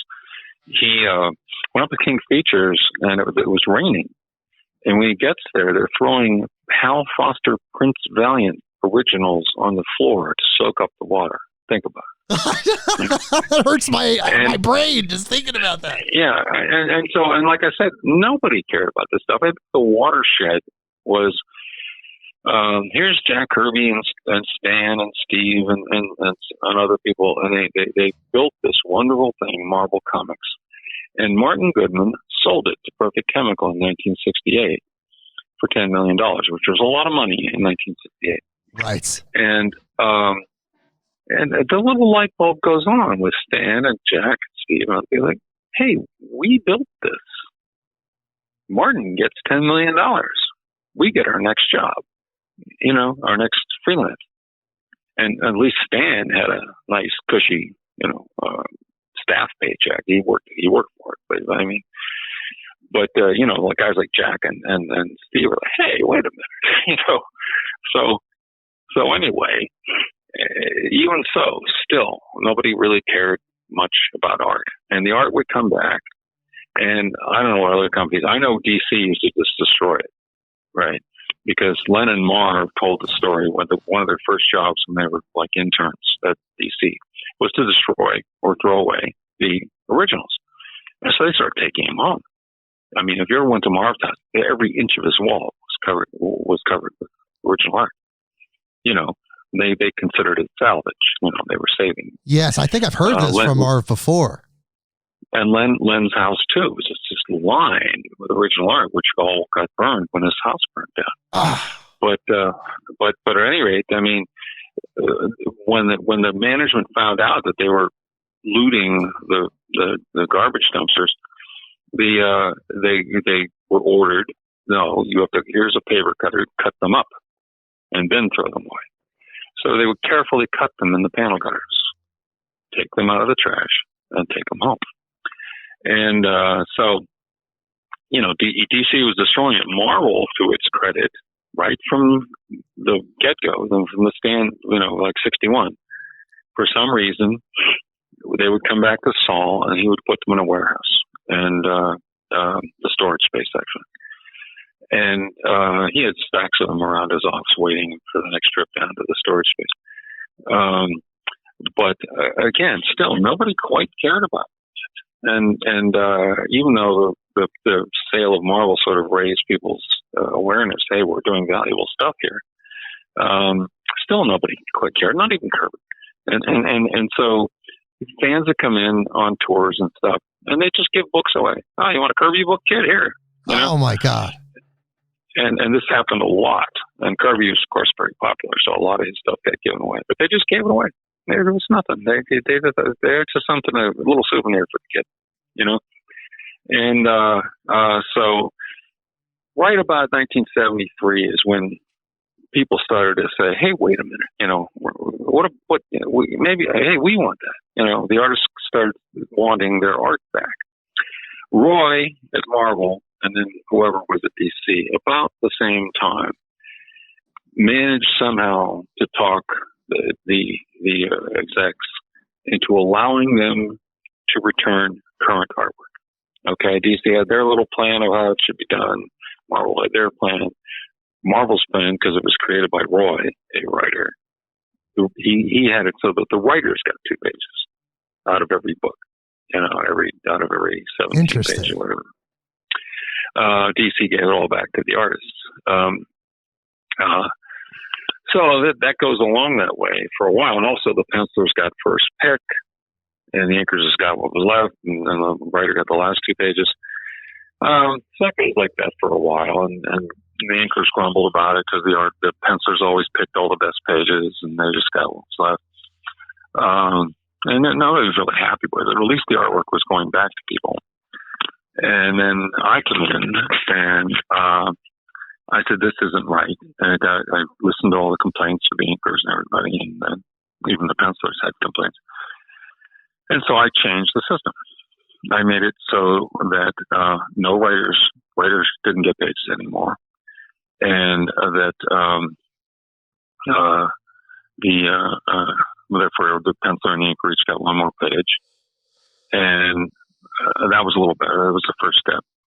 And then I set it up so that if the penciler and the inker made a deal between themselves, like I'll get 1 book and you get 2, and then I'll get another one, we would honor that deal. And we sort of kept track of anybody who made a deal with their inker, and then we all honored their deal. But otherwise, we just redistributed. I also, Joe Sinnott had never gotten a splash page in his entire career. And I said, but why? Because the pencil always got first pick. So I set up a system where, no, we're going to randomize it. We'll just, get playing cards, number them 1 to 64, and then you take, if it's a 22-page book, you take the 1 through 22, you shuffle, and you deal. This is an inker, that's Spencer. And then whatever cards, if it says pages 5, 6 and 12, that's what you get, right? And so it was randomized so that inkers would occasionally get splash pages, right? It was really funny. For a long time, Joe still hadn't gotten a splash page. And so this is evil, I know, but I went and stacked the deck. I told the art return person, go take a coffee break, and I stacked the deck. Nice. And then she comes back, and I say, don't shuffle them. I already shuffled, just deal. And so she did. And so Joe got the splash page. And then I felt terrible about it. So I called Joe, John Buscema, who had penciled the book. And I came clean. I said, this is what I did. I said, John, I will pay you for that splash page, whatever you think it's worth, And he said, I don't mind if Joe gets it. That's fine. He said, he can have lots of splash pages. I don't care. And I said, well, I'll only do it once. And I said, I felt bad about it, but I also felt so bad for Joe. And he said, Joe's a great guy. Make sure he gets splash pages. So anyway, after that, I didn't mess with it anymore. But that worked pretty well while I was there, and everybody seemed to be happy, especially because they could make their own deal if they wanted. I'll get the front half, you get the back half, we'll alternate, or you get a whole book, I get a whole book, whatever they wanted. So that's how it all started. It was not in the 70s, and then people didn't even care, and now it's a definite expectation for all of the artists, if they don't use just straight computers, which so many do. They do their comic book art exclusively on computer. I do know a couple artists locally. Brian Chirilla lives actually in my neighborhood, believe it or not. He's a comic book artist, and he is exclusive to computers. He doesn't pencil anything with paper or ink. There are some guys, not very many, who do the walk-on tablet thing and draw on the computer. But but most guys still they do at least the pencil and ink on paper because they want that page to sell. Yes. And then it's scanned into the computer. Everything else is done: lettering, coloring, all production is done on the computer. But they have their originals which they can sell, and they could do them all on the computer, but they like having that physical page to sell. Yeah, that is great income. I mean, those pages go for hundreds of dollars right now. It's pretty amazing. But Jim, thank you so much for sharing this history with us. I know that we could probably go another 4 hours. I could just keep thinking of questions, but of course, that's an incentive to have you back. We're definitely going to have you back. So thank you again for being on. It's been an incredible interview. Thank you for being so generous with all of the fans that were on. Greg Holland, Jim Hollister, Zach Lynch, and Scott Braden. Thank you all for participating and being able to talk to Jim. And Jim, is there anything else? Those guys are great. Oh, they're amazing. Is there anything else you'd like to say to everyone before we go? I just, what a pleasure it is and an honor to be involved in this whole industry. And just, it was a great ride, and it still is. Yeah, and it feels good to be loved, right? Well, it feels good to do what I do. It's fun. Yeah. Okay, Jim. Well, please hold through the outro music. And everyone, what an episode. Incredible. We just crossed the 3-hour mark. Incredible episode. We could just keep going, but we'll have Jim back. Don't worry. And we will see you next week, Midnight on Earth.